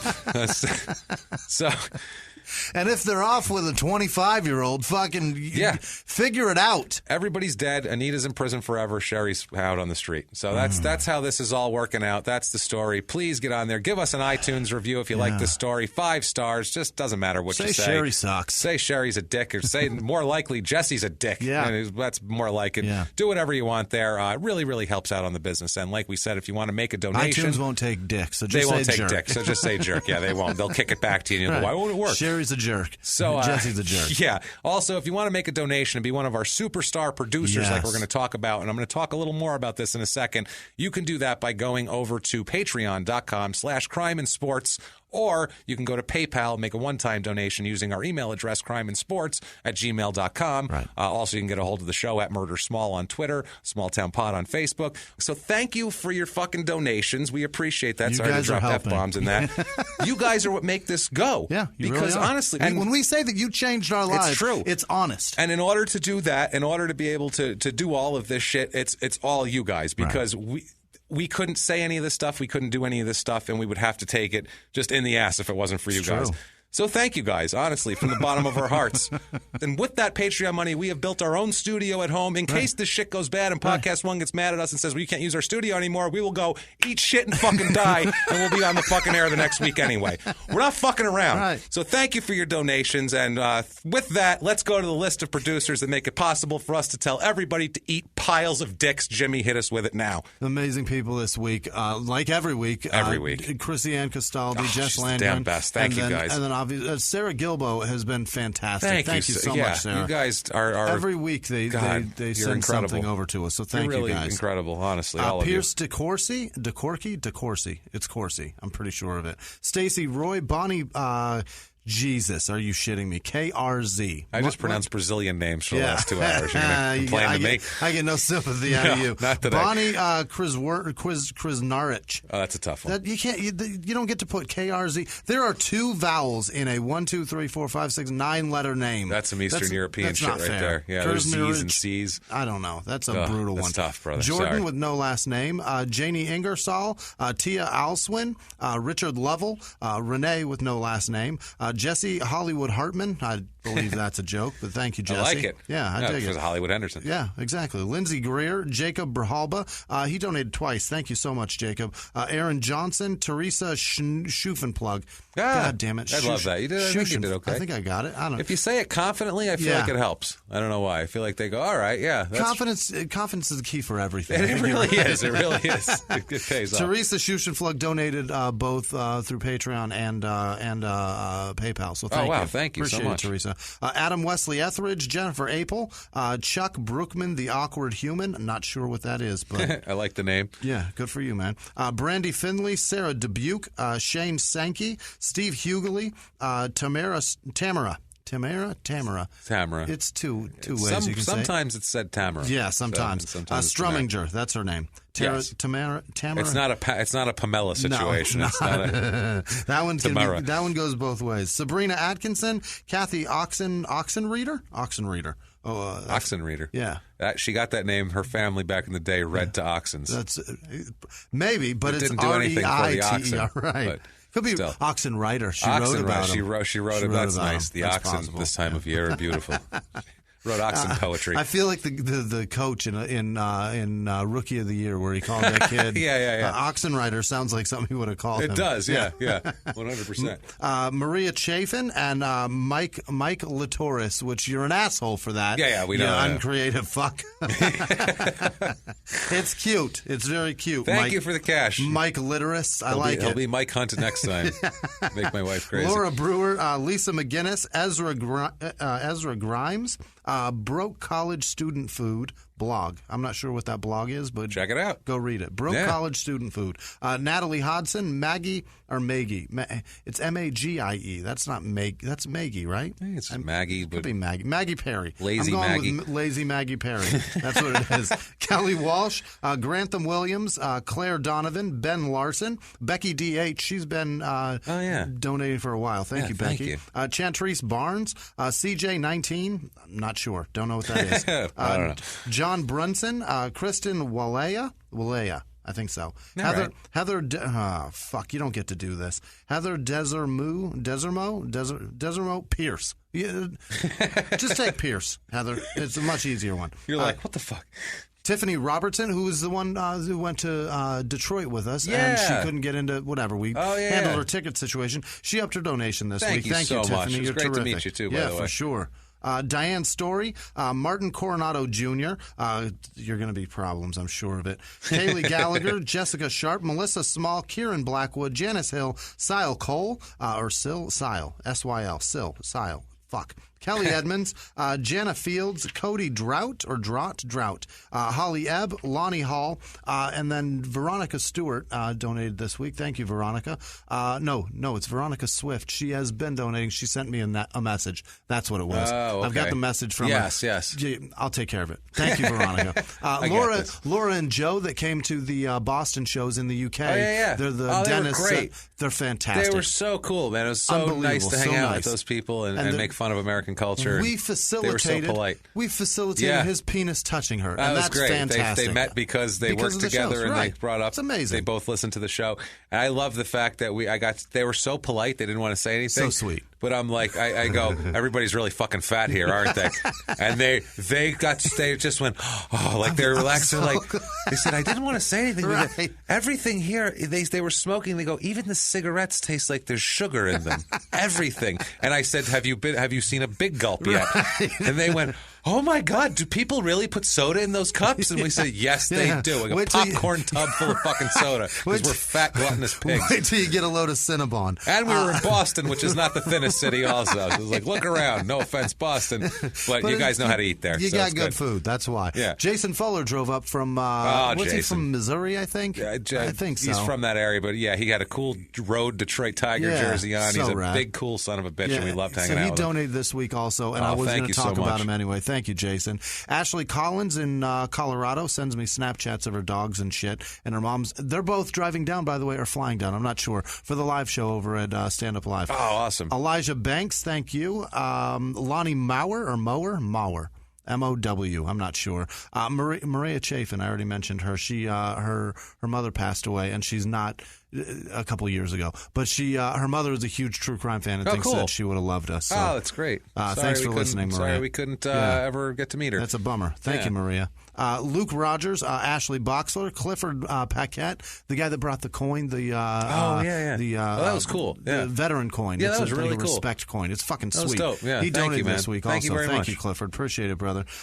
Travis Saunders over in, I think they're in Utah. Lonnie Mauer, I already said that. Elizabeth Foster, Peter Slater, Lisa Williams, Allison Knierman. Thank you, Allison. Appreciate it. Yes, thank you for Allison. making me an idiot. Victoria Musson, Rick Hangy, Michelle Jolly over there in Australia. Thank you. Thank you, Michelle. Autumn Allen, Mojave. I'm not sure who Mojave is. Joanna James, Marissa Wells, David Walsh. Thank you very much, man. That was awesome. Jedediah Greek. Dana Grayson donated again this week. Thank you, Dana. Dana Grayson. Jacob Brahalba, I already said his name, I think so. Ted Cyrus, Randy Ginn, or Gin. Randy. It's either Gin or Ginn. It's probably Gin. Ryan Baylor, Corey Braux, Alex Margie, Sarah McCullough. She's fucking fantastic. Thank you so much, Sarah. Thank you. Brittany Pace, also, thank you so much. Stephen Mace, Katrina Seabright, Sarah Gilbo, I mentioned her. Lucas Wesolowski. I think it's Wesolowski. Braylon Guerrero. That's so many R's, that's all. That's a lot of R's. It's a common name. Yeah, it is. That's what I was going with. It's so common, and I still fucked it up. Jesse Hartman, Liz Cooper, Chelsea Klingensmith, Jason Fuller, I mentioned. Jake LeBeer. Why did I say Lake? I don't know. It's a J. Fucking idiot. Emmy Dumont, Anna Matuzowitz. That's it. There you Matuzowitz, Chrissy Ann Castaldi, of course. Alexis DeVries.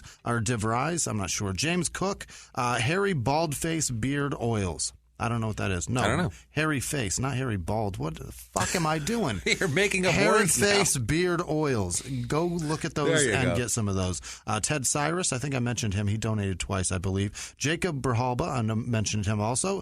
Ted Cyrus, there it is. That's why. Ted Cyrus got him twice. Mariah Kelly, student, whoever that is. Thank you, student. Rachel L. Storix, what is that? Story? What did I do? Fuck. What did I do? Storix. That's not right. I'm positive that I'm ruining that. I wrote that shittily. That's what I did. Well, thank you anyway. Thank you so much, Rachel. Stork?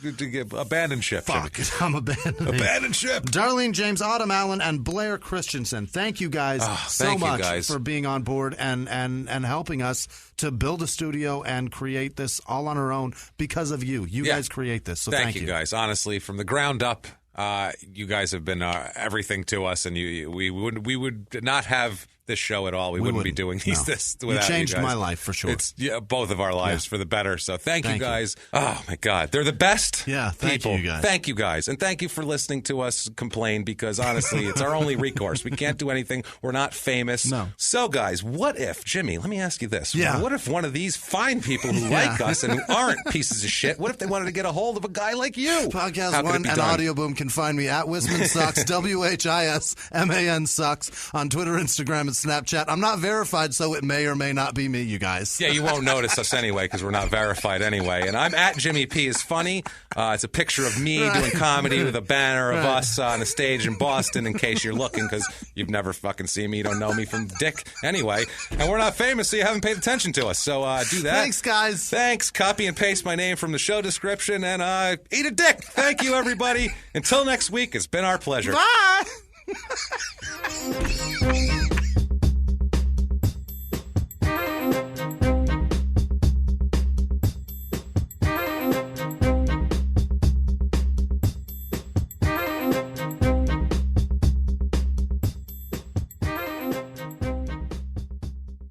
ADT can design and install a smart home just for you, backed by 24/7 protection. A new smart home at your service, customized for your lifestyle. Set up custom automations unique to your home to automatically do the things like lock the doors or set the thermostat when you leave. Even close your garage door from virtually anywhere. ADT will set up your home with multiple smart home devices and security features like indoor and outdoor cameras, locks, lights, and garage door control, even video doorbells. Visit ADT.com/podcasts to learn more about how ADT can design and install a secure smart home just for you.